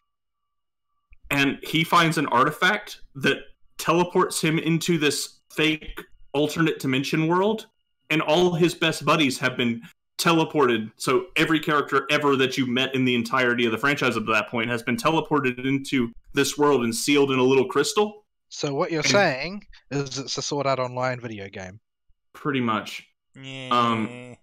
And so he has to go run around this world and find his buddies trapped in crystals and take them back to the home base to let them out so that they can continue to explore this fake universe. And this is all to facilitate this little system they have in the game called the Sun, Star, and Moon Door system, whereby meeting certain requirements in the game with certain characters, you get to see a whole lot of really important backstory for all these characters and a whole lot of really important side stories that you're going to need going into the Cold Steel series to really understand what's going on. But you have to play through this incredibly video gamey main plot to get there. And from what they do with the story in it, it is good. It's well written. It's Trails stuff. Like, all the writing quality is still there. The framing device is just awful. Like, terrible. And it was clearly they didn't have any money. It's the reason it had to be like this. They were just broke. So they had to reuse all the assets possible. Yeah. So they just ran out of money, but still needed to get these side stories out, so they packaged them in this weird jumbled mess. And while the main story is good in Sky the Third, it's just framed so weird. So that's since Vol's going to be edit soon, I don't want to spoil any of the specifics of it. But it's just a really, really weird framing device for that game. Did they at least pull it all together in the end? Yeah, it's a competently told and good story. It's worth your time. It's just framed really weird. And it does have you finally fight somebody in the series as the super boss. You know how you can tap out of the fight in the final chapter against Lawrence? I don't remember. It's been too long since I played it. The game will let you tap out instead of retrying forever because he's a really tough boss. But won't get, you won't get... Yeah, you won't get max PP. I probably played him on normal, so I beat him after a couple of tries. Yeah, you won't get max PP if you tap out, but even if you have retry on easy turned off, you can tap out and just let him beat you for that fight, because he's supposed to be a really tough fight you may not be able to win. They pull this twice on you in this game, and the first boss is somebody that you really need to see in action for all the hype that this particular character gets in the first and second game. And he fights you with no ads, no status debuffs he does to you, no buffs he really does to himself aside from his phase 2 buff. And he just will kick your butt up and down his office for like hours if you try and beat him without tapping out. I eventually got him, but it was it took a long time. So it's worth it just to fight that one boss, because he's been hyped up so much, but you haven't got to see him in action. But you probably know who I'm talking about, but I'll leave it hanging just so it's not super spoiled for you. I presume you're talking about Cassius, but I'm not sure. Yeah, it's Cassius. So you do get to fight Cassius finally. And yeah, he's got no gimmicks. He just is really, really hard. And you really do need to have that fight with him to understand just how big of a badass Cassius is. So he's going to follow with you for hours. I've been fed 30 hours of Estelle's opinion of Cassius. So yeah, he's a tough cookie. But yeah, you can tap out of that fight though and be like, it's too hard, man. Retry on easy. Even if you turn the option off for that one fight, it enables retry on easy because you have to beat him to progress the story. So, yeah, I was really happy with the Sky games. I was really surprised I liked them as much as I did, because when you step down from a game that's like at PS3 level graphics back to like PSP level graphics, there's a certain kind of, okay, I guess I'm stepping back to go through this again. But I didn't feel like anything was lost because all the important parts of the Trails games are all still there. And even sometimes where they cut the corners on some of the animations, like having Tita pick up her grandpa with the little PSP graphics by just having her walk behind him and raising his model slightly off the ground so she can carry him back to his house when he's having a fit. It all just kind of works. And it's charming instead of ugly old graphics. So, yeah, I definitely recommend people that have not played the Trail series give that a shot, because I've been pleasantly surprised with every single game I've gone through in it. With maybe the only one that may not sit well with me is Cold Steel 3. After I think about it a bit longer and it's not so fresh in my brain, I feel like that one's going to age the worst. But all the other ones have been great the whole way through. So that is those. And what else did I play through? Oh, right. I got Borderlands 3 for Christmas, too. Borderlands some more. I lasted half a day before I gave up and put it away. Wow. That's bad. Although, I think it's mostly because I'm more sensitive to a lot of the junk that's just made me angry as I was playing. Notably, like, anytime I saw the word tink, I would just see red for a little bit. It's just Yeah, not the I'm same. I'm very unhappy about that. Like the word midget is intrinsically funny, and a part of what made the midgets funny was that they were called midgets. Yeah. It's as simple as that. Tink is a made-up word, and what's more, the fact that it's a made-up word reminds you that there was a reason that they made it up. No, like they're little gadgeteers now or something, aren't they? Yeah, they like dig in the ground and they summon OP turrets that. Yeah, so it that kind spin of around or fits, something. but it's just not the same. But it would have been better to keep them as midgets. Yeah. Just have them scream and carry on. But the thing is, changing it to Tink just shows that they didn't understand why they were called midgets to begin with. They didn't understand that. They don't really understand what Borderlands is in a sense, because it's supposed to be about being funny and ridiculous. And if you're making a change in the service of something completely unrelated, like changing midget to Tink, just shows that you didn't understand why they were called midgets to begin with, and that you're making the game less of what it was. Yes. The word midget is just inherently funny. That's all there is to it. Strip away all meaning, and the word is still funny. Yeah, like I would have been okay with manlet. They could have gone with that, and I'd been like, okay, you're just wanting to mix it up. It is still a funny word. It's not as funny as midget. Yeah, but see it's that still one. funny. That one's probably a bit more offensive. Yeah, that's the reason. Like, I think that manlet is intrinsically funny, but for a different reason. And the thing is that they would face even more opprobrium from the sort of people that they're trying to appease if they changed it to manlet, because the response would be, "Oh, so what you're saying is you always intended it as an insult." Yeah. I don't know. Yes, I think I'm that going was to the try point. and ignore a lot of that stuff this year. It only makes me angry. And the other thing that's actually gameplay about the game that just ticks me off about Borderlands 3 is it won't just let me play the dang video game. No. It's got to stop me and give me exposition or story every 5 minutes. I'm like, this is Borderlands. Story I don't in care. my Borderlands? Yeah, as far as I understood, Borderlands was something that story happened as you ran past from one gun pinata to the next. Yes. Like, it was some guy that you would hear his voice receding into the distance as you ran away from him. Yeah, and then it'd pop up on your Echo recorder and talk to you in your ear through an earpiece or whatever. There's only a handful of scenes in Borderlands 2 where it actually held you up to give you the story. But you'll beat through the base of enemy dudes and you'll run into a wall of story.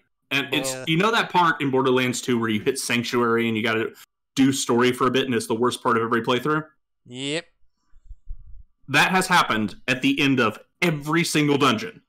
Where you got to go run and talk to somebody and watch them RP for a bit before they finally spawn the car for you to get in and go drive off to the next part. But the RP is never even any good. No, it's really... It's always really primitive animation that you can easily do without. Yeah, and in most cases do, because you've already ran away. And there have been one or two funny side quests so far. Like, there was one with Vaughn from Tales of the Borderlands where he's now a bandit raid leader, and he's wearing a cape with just his underpants. Yeah. And you have to find wanted posters of him, and you have to find a profile shot, a front-facing shot, and an intimate shot, which is just a shot of him, his tighty-whities on. Yeah. With it zoomed in right on the tighty-whities. Yeah. And then you have to 3D print this into golden statues to go place around the bandit caps. That's in there. It's just buried under all this garbage of RP and not getting to Borderlands. Yeah. Just stop RPing and let me get on with the Borderlands. I mean, what made Borderlands popular was simplicity. Yeah. Yeah. It's a game you can put on and laugh at if you want to turn the sound on, or turn a podcast on and go loot pinata stuff. That is what Borderlands is for. But they don't seem to get this. And they're trying to be all serious about it. And they have, like, Lilith lose her power. I don't care about spoiling a dang thing in this game because nobody cares. Nobody cares. And, like, they have, like, Lilith get her power sucked out by this other siren who has the power sucky ability of the sirens. And you get a new spaceship called Sanctuary that you go and explore other planets with, and like, that's all great, but you have literally made me waste 45 minutes running around RPing, and I just want to shoot stuff. Yeah. Like, you can RP all you want over the comms. Just let me shoot stuff while you're doing it. I just got off of Trails. That if I want my story, I'll go play one of those. I came here because I wanted to wind down from story and just shoot some things in the face. Yeah, there's not a whole lot of story. Like, play through Borderlands 2, there's not much story. It's like, Handsome Jack is a jerk, go shoot his face. And this is the worst thing this game has done. Do you remember, Fern? I told Vol about this. But do you remember Dragon Age Oranges? Yeah. The first one? Yes. Do you remember the camp with the stone golem that would always have the quest marker over its head until you bought the DLC? Yeah. You get on your little spaceship called Sanctuary, and right in the middle of this quest hub, visible at all times on your minimap, is a new quest marker. And when you click on it, because the first DLC is now apparently, and you talk to it, it just pops up and says, go buy the DLC. Yeah. Yeah, I didn't actually have the golem for me for Dragon Age because I had bought the whatever it is edition. So did I, but free. if you do have the golem one, it just moves somewhere else to the next DLC. Yeah, there's a guy hanging around on the edge of the camp, and he's like right next to the enchantment guy. Yeah, so... And unfortunately, you actually talk to him and get the quest, and you go through all his RP, and then it tells you to go buy the expansion. Yeah, so it's just a permanent quest marker on your map in Borderlands 3 that you can't get rid of that says go buy the DLC. Yeah. It is the... Yeah. It's just the worst feeling in the world. Yeah. I hate that so much. You actually get it a bit with Destiny 2 as well. Like it just pops up with a banner saying, okay, you try to go do a thing and it pops up saying, here, buy Forsaken. And what marketing class do they tell you annoying people to death is the best way to sell a product? Too many, apparently.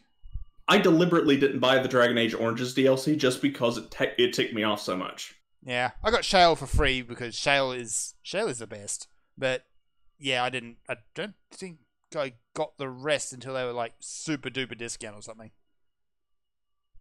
And yeah, also, they weren't really worth it. Yeah. I don't even remember the base Dragon Age Oranges storyline. Like, that whole game is just a big blank blob in my brain now. Something war, something racism, something everybody hates wizards, something throw a dog at them. The only part of it that I remember is, and now we have a dog, and Alistair is still the dumbest member of the party. That's pretty accurate, actually. That dog was a boss. I spec'd him and just used him to take out casters, and he was really good at it. So yeah, there was a wizard. I threw a dog at him. Problem solved. The dog would usually die immediately after, but the wizard was out of the way. But yeah. I haven't played the sequels, though. I haven't made it past 5 seconds in the sequel. Yeah. I remember installing it and booting it up, but I don't remember ever actually playing very far into the second Dragon Age game. From what I can tell of Dragon Age 2, you're not missing much. Dragon Age 3, different matter. It sounds a lot better, but 2, nah. Yeah. I think there was one more game I played. And I'm brain farting. Oh, right. I played Minoria. Ooh. So Minoria is another of the Metroid-style games that is this time set in the Momodora universe-ish, kind of, with nuns. Wait, what? With nuns instead of shrine maidens. I see. So, well, the Japanese think nuns are basically the same thing as shrine maidens. Yeah. Which just really shows that nobody's ever bothered to do any research. At least the sister in Fire Force is, well, a pseudo-nun. Yeah, She's also a Karma Houdini. But, yeah. So, it's a solid game from the Momodora folks. The Momodora games are very simple. They are made on a shoestring budget by like 2 people. And they managed to put out at least an enjoyable product, and there's nothing special about Minoria. It's just, you're in a castle. You need to stop the witches. You're a nun with a rapier. Go stab people. Right, okay, that's simple enough then. And one thing I do like about the Momodora developers is they have a thing in their games. Instead of doing the speedrun shenanigans, they take the much better option, where if you beat a boss without taking any hits, so you actually learn the boss instead of just face tanking your way through it with all the upgrades you found. You get a new weapon. Ooh. Or a bonus item or a new spell to use that's really powerful. That's pretty cool. And Minoria takes this a step further than the Momodora games, where you have more than just an evade roll. You also have a parry. So you have this parry mechanic where you have to learn to time your parries against certain moves that don't have spell effects on them. Because you can't parry magic, but you can parry physical attacks. And then do big, heavy counterattacks. So there's more to just, attack is coming, press dodge button. You have to actually look at what type of attack is coming before you press the dodge button, because you might have to parry it instead or just get out of the way in general. So that's that was appreciated. It's a very short game. That's why I had trouble remembering that it even existed. It's like 5 hours. Wow, that is pretty short. If that, you're gonna the Momodora type games are always real fast like that. But they're always like 3 to 6 hours. But yeah, it does look really cool. The animations are really fluid. It is horribly optimized, though, for PC. Like, it is just optimized awful. Whoever did the optimization needs to get better at their job. Because you'll get random frame rate crashes for seemingly no reason. All of a sudden, your game's a slideshow. It's thankfully doesn't happen in any boss fights. But just random hallways with seemingly nothing special in them just start turning into a slideshow. So yeah, a lot of video gaming got done over Christmas. And pretty much everything I mentioned other than Borderlands 3 gets a solid recommendation. And if you're looking for more talk about what actually Borderlands 3 is like, I might put it back in and poke at it some more, but it's just more Borderlands. Yeah, I like Borderlands and I would happily play more of it, but I'm not... Well, first and foremost, I'm not going to pay full price for it, I think, at this point. No. And it also means wrestling with the Epic Store. Oh, right, the Epic Store. Thankfully, I got it on PS4, so I didn't have to play with the Epic Store. Yeah. There's ways around the Epic Store a lot of the time, but not always. And I had no intention of picking this game up until it got a Game of the Year edition that went on hyper sale. That's the one you want. But it just kind of fell in my lap at Christmas, so I'm like, well, I guess I'll play it. Okay. So I may or may not poke at it more. We'll have to see. I'm just really turned off by a lot of the decisions to try and focus on story in a Borderlands game and to put tanks in the game. You have no idea how irrationally angry I get whenever I see tank. It just makes me mad. I don't know. Alright. Let me see. I think that was about it for the weeks then. That took a lot of time. Well, we had 3 weeks of weeks per person. And stuff to talk about. Yeah. Alright. We also have a bit of news. Do we, though? Which news are you speaking of specifically? There's a bunch of little things. Well, actually, there's one big thing, but it's so damn stupid, and it's the same thing that's been happening for the last 12 months, so... let's start with that. So, Fallout 76, anyone? It's a gift that keeps on giving. Oh, jeez. It's just like watching Bethesda roll down the stairs, and the stairs, they just keep happening. We have I'm going to post the article that we're using for this in the live show chat thread, just for the picture at the top of it. Oh, yeah. It's brilliant. So, over the holidays, a number of exploits came to light. And we're not going to go into a whole lot of detail about it, because there's a lot of back and forth between the scripters and various people saying, oh, we released it, and no, we didn't, nah. Who cares about that? So, the first exploit happened a couple of days before Bethesda put up a free weekend for the game. Excellent timing. Excellent timing, and it allowed people to just go into the game files and spawn anything they want, including 5-star legendary gear, which doesn't actually drop in the game. It only goes up to 3-star. as well as any asset or NPC from Fallout 4, including companions. Because in case you forgot, Fallout 76 is the same game. Yep, it's the same game, uses a lot of the same assets. And in all fact, that stuff's it turns still in out, there. yeah, all of it's just buried in the game files.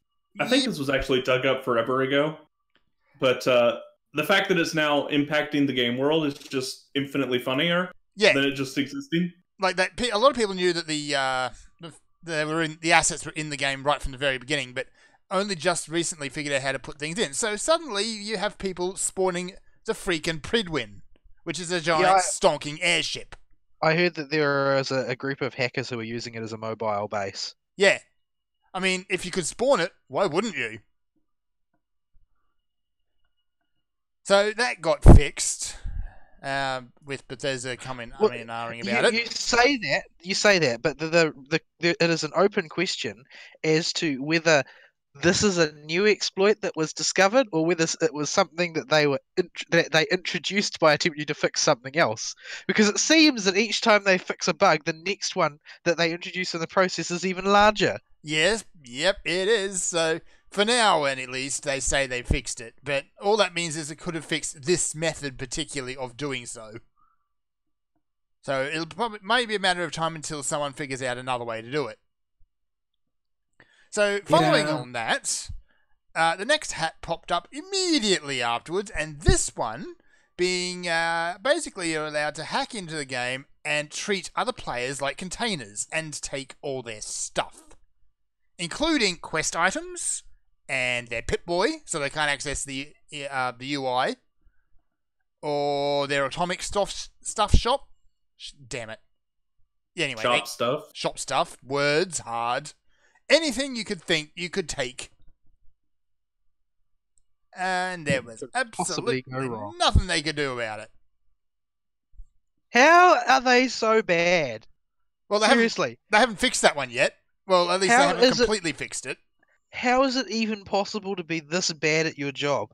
Yes, I don't think we actually spoke about the occasion where they banned a person with 900 hours played because they had stockpiled too much ammo. Yeah, I remember hearing about that as well. Yeah. They seem to hit somebody like that every time a major exploit comes up, though. Yeah, someone tangentially related to it. One insane hardcore player gets hit every single time a new exploit comes out. Yeah, the last time actually was a whole bunch of people, and this is a community who were going through the game, finding exploits and reporting them after they figured out exactly how it worked. Now, these people were communicating pretty openly with the community team.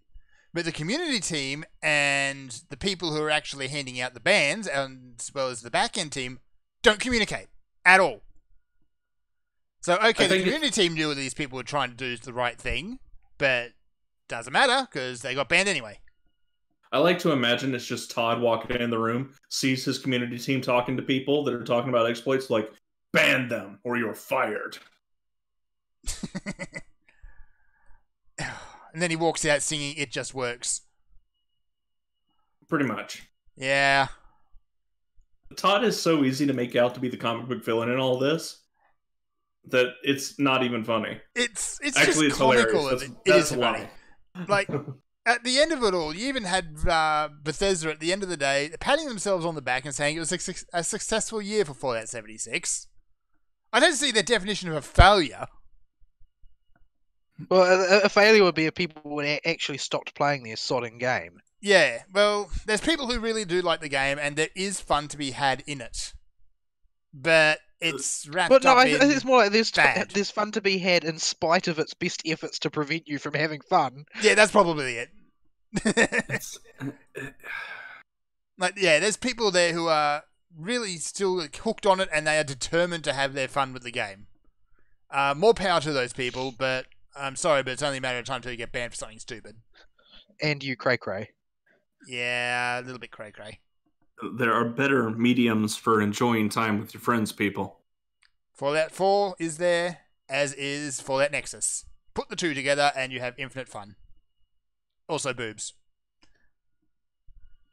Well, boobs aren't on the docket this week, but if we want to segue... Segue away! We have... This is more y'all's thing, but we have... Is it supposed to be a comment about our tastes? I think it might be.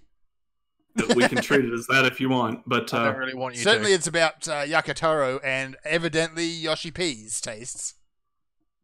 So, turns out that the Final Fantasy XIV community is now full of a whole lot of buttmen. Yep.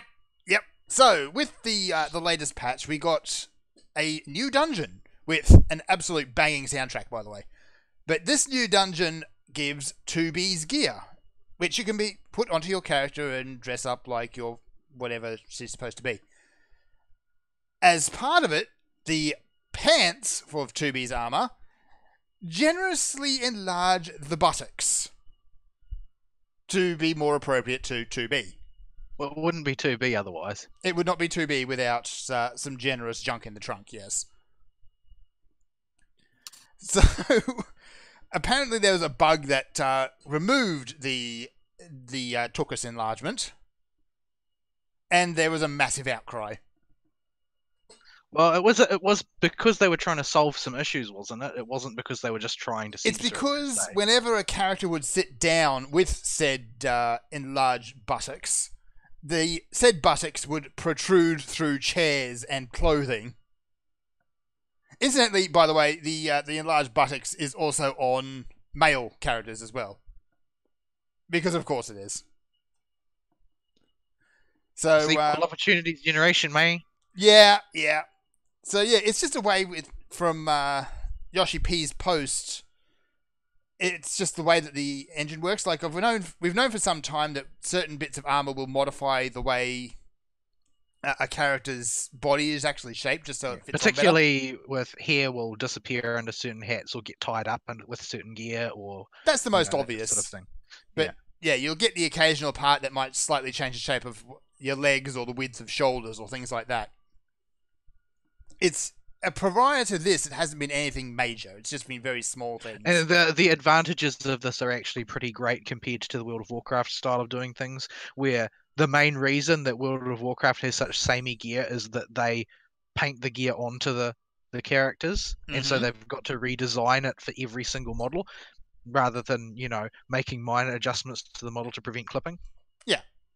Well, sometimes they do major adjustments, but you can't tell because it's all under the clothing, so it doesn't matter. So yeah, there was a bit of an outcry, and honestly, we got a lot more detail about the explanation, the problem than anyone ever expected, because Yoshi P went on this massive explainathon for it, but honestly, I think he just wanted the excuse to sit there and talk about butts for half an hour. Yeah, I think that he was actually enjoying himself. I think he very much when he wrote this post. It's like, this is something that he's thought long and hard about. Yeah. No insinuations intended by that. Yeah, I'm just wondering exactly how many times he says ass in this post. It's quite a lot.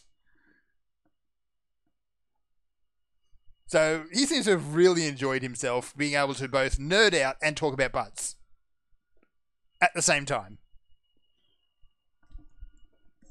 We love you, Yoshi P. You don't ever change. I will link this one as well, also for the picture at the top of the article where it says booty complete. It is brilliant. But it is worth reading Yoshi P's post, which is also in the article. The thing which reminds me that these guys should have won, if they didn't, I can't remember who won, the best customer service for an ongoing game category at the Game Awards, is that not once have they implied here that they care about anything other than what the community wants. Mm-hmm. I'm not sure that would matter in this case, since Yoshi P seems perfectly in line with the community in terms of wanting big booties, and he cannot lie. Yeah, he definitely does not seem to be able to lie about it. Yeah. So, we can definitively say that Yoshi P is an ass man. All right, so now we've lowered the tone to the floor. Let's see, do we have anything to actually raise it back up a little bit? You're the one that dug up most of the news this week. Yeah, we've got a little article here saying that there's apparently a new Witcher game potentially in the works. Well, it'd be prime time to do it. it'd been prime time to, while the Netflix series was coming out, to have it almost ready to go. But Yeah.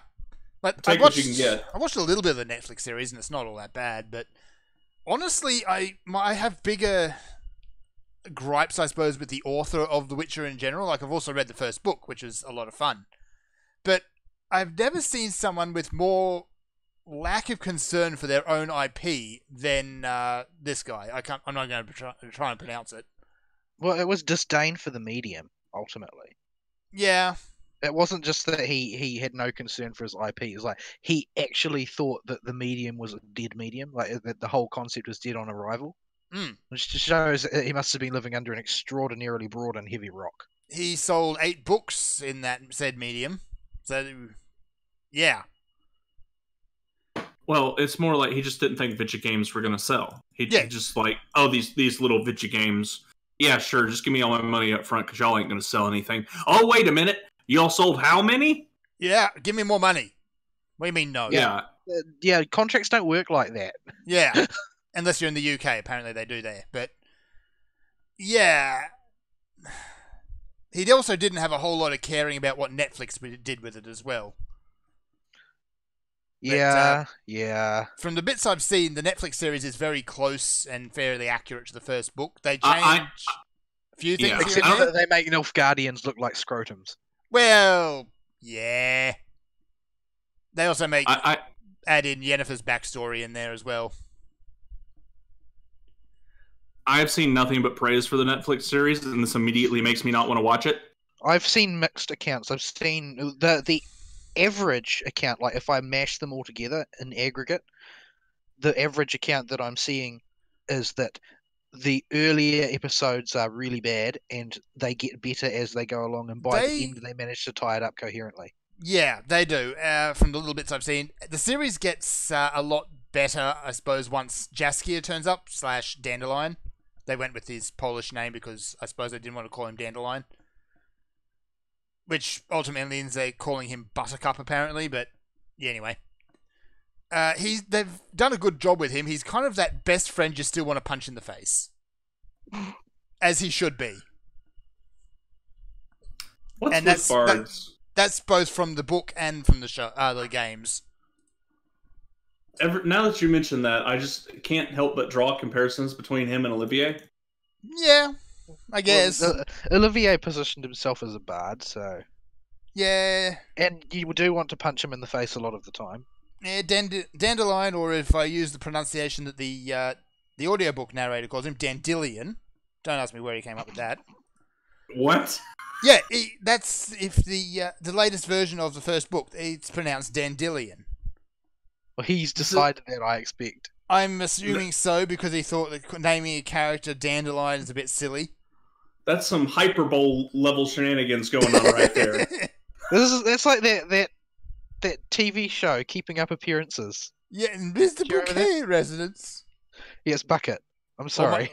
Honestly, my grandfather and Budgerigars, he called them Budgerigas. But anyway. So yeah. The series is very close to the first book. It just adds a bit more detail in, like you only get a hint at what Yennefer's backstory is in the book. Although they do miss out on the very first encounter between Geralt and Rivia, where Geralt and Yennefer, where Yennefer's hungover, face down in a bed, mumbling about apple juice. So, yeah. So anyway, more Witcher. Yes, please. Give me. The games are great. I keep meaning to actually finish Witcher 3. I sat down and I watched like a marathon of all the stories from the first 2 Witcher games, and was all set up to play the third game and just never got around to it. I would start it 3 times and just couldn't keep going because either work happened or I got distracted by something. It is a serious investment. The first game, when you go back to it, is bad. Yeah, I know it's bad, but I just can't bring myself to start the second one without playing the first. There's a lot of things that the second one does assume you know, namely characters. Although at least they cut out the Nookie trading cards. That was kind of tasteless. They should include Gwent as a mini game you can play in the Netflix series. Just stop the video and start playing halfway through it. That would actually just be kind of the silly sequence break episode they could jam in there. It's just an episode about Gwent. Another round of Gwent. So no matter what grave threat is bearing down on the community, there's always time to play another round of Gwent. Yes, be you a lass or be you a gent. Even people that have like family members that have been kidnapped or gone missing or whatever, they've always got time to play Gwent.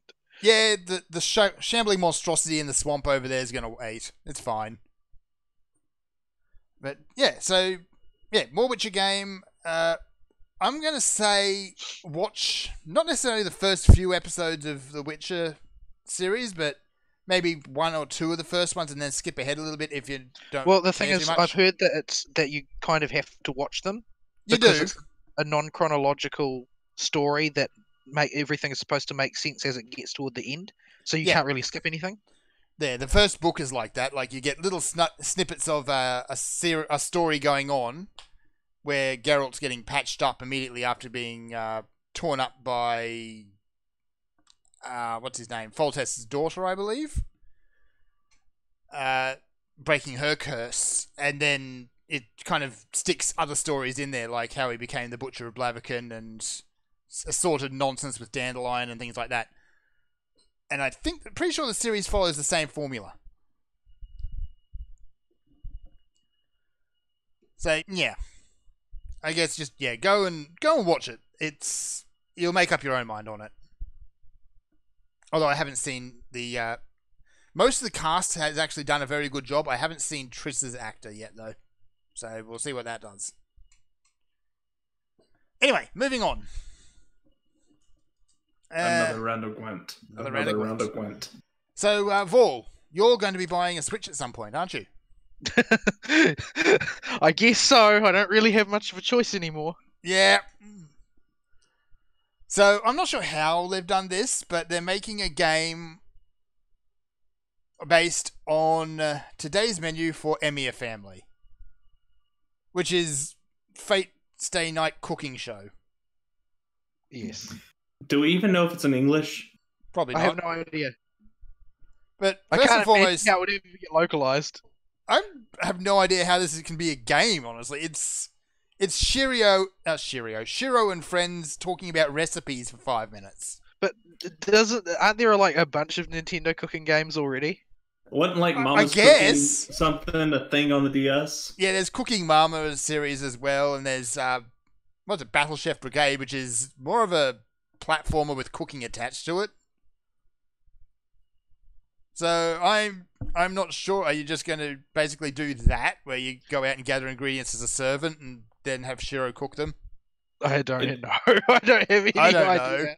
Because Shiro's useless in all but one aspect, and that's cooking. Depending on which route, I suppose. He is best housewife. Considering he's got to run around after Tiger all the time, he's supposed to have developed some domestic skill. On she the certainly FGO hasn't. tier list, for best housewife, he's always at the top. Well, yeah, he spends most of his day running around after a lush, so yeah. Anything else we want to really talk about this week? It smells like they're going to try and call me for dinner soon. Okay. So we should probably start wrapping up. We're actually at time. Yeah. It's a heavy week because we've been gone for weeks. Yes. But yeah, so hopefully in that mess of weeks, you found something that might have piqued your interest to play or try out. Yep. Yeah. Anything before we sign off? We got another year to go now. I'm not sure what to actually expect from this year, but there's going to be a lot of good games on the horizon. Yeah, yep. Hopefully I'll be able to find a decent job that allows me to keep decent hours as opposed to one that seems to want to drain the very life from my body. No, that's called a job. Yeah. Well, most people have a finish time written into their contracts. Yeah. Yeah, Oh dear. you do need a new job. One that I doesn't wouldn't seem be- to be I run wouldn't by a even- Sith Lord. I wouldn't even mind. Oh, I think that's like maybe Disney era Sith Lord. There you go. But I'm mainly annoyed at not at being asked to do things that I'm not paid high enough to do, Yeah. just because they know that I can. That's the problem. That's the actual problem with being overqualified. It's not a problem for the employer, like they like to make a fuss about. It's a problem for the person being employed because you will be exploited for all your worth. Mm-hmm. They don't want to pay more to get those services out of you. Yeah, but hopefully it will be a good year for everybody. Yes, there's some interesting developments in my future as well, so we'll see how those pan out. Oh, they're trying to bait you over to the coast. Yeah, they've been trying to do that for a few weeks. But things are actually starting to get to a point where I might be able to consider doing so. I see. You should. I see. I don't want to jinx it. Well, the coast may not be there. Is that part of the place that's on fire? Yeah, there's also that. Well, it's mainly New South Wales and Victoria, isn't it? Largely. Little bits of Queensland. Well, why they don't bother to just put fire breaks, and I don't know. I bet the greenies are stopping them. It was the Greenies that stopped them. Like, if you live in a country which regularly just catches a flame and burns through thousands upon thousands of square kilometers of space, you would think that fire breaks would be a good idea. Well, fire wasn't part of the natural cycle of all our rainforest areas and our heavy wooded areas, but that was stopped when they all became, preserves. That just means that you have an increased amount of firewood around. Exactly, but could you tell them that? But they have to worry about their avocado toast and their paper straws. Well, they're trying to jump up and down and scream climate change, but they're universally being told, at least in Australia, to sod off. Well, what I'm hoping for from this year is that 4chan will turn avocado toast into an alt-right hate symbol. Oh, I'd love to see that. That would be awesome. Get on it, Paul. You can do it. It'll take you 5 minutes. Yeah. 5 minutes on Twitter and you'll have done it. Because there's all these people posting pictures of them eating avocado toast all over Instagram and Facebook and stuff. It's like, I used to think like of the ideal picture of Australia was like a man eating a Vegemite sandwich being eaten by Mel Gibson, but I might have to replace it with avocado toast. No, only really Melbourne, but you can't shut people from Melbourne up. They're noisy. Oh dear. But Mel Gibson is another topic. Just how the mighty have fallen. Oh, I don't blame him. I don't blame him, like, because he cleaned up his act, and Yeah. he was never forgiven for it. No, he Because kind he of went had off the the wrong rails for a viewpoints. while, and Yeah, that's the thing though. That's the problem with this modern society, is that nobody is ever forgiven for anything. mm-hmm. I just associate him with Straya. Yeah, everyone does. That's as far as my thoughts on Mel Gibson ever go, is he's that Straya guy that did Passion of the Christ. Yeah. That's all I know about him. I think most people associate him with Mad Max. Also, yes. I saw Mad Max way late after it came out. Which one? All of them? Well, whichever one. I've only seen the first one, but I saw it way Okay. late after it came out. So Go watch Beyond Thunderdome. It is the memeiest of all. I don't think I've ever watched Beyond Thunderdome. I think I've watched the first one. I don't know if I've watched But any The others. memes. Anyway. So yeah, that's me for today. all right. We will be back next week with a more coherent and normal show. Maybe. Hopefully with some good news. And Vol will be back. Well, actually, you won't be here next week. No, I will you, won't be friend? Or is here. it- So tune in next week for the Boobs Show. You know we don't do that deliberately unless you're here to get offended by it. But it happens anyway if I'm not. Well, Maybe. Fern just proved with the news he posted this week that he's an ass man. Clearly, that's why he doesn't like our movie shows. So yeah, my water's running out and it's starting to get slurpy Yee. because I'm just getting near the bottom of the water bottle. So okay, we'll see you for the Librarian and Marshmallow show next week. keep your buttocks firmly held for that show. It'll probably be terrible. But we'll see you next week. Sayonara. Bye-bye.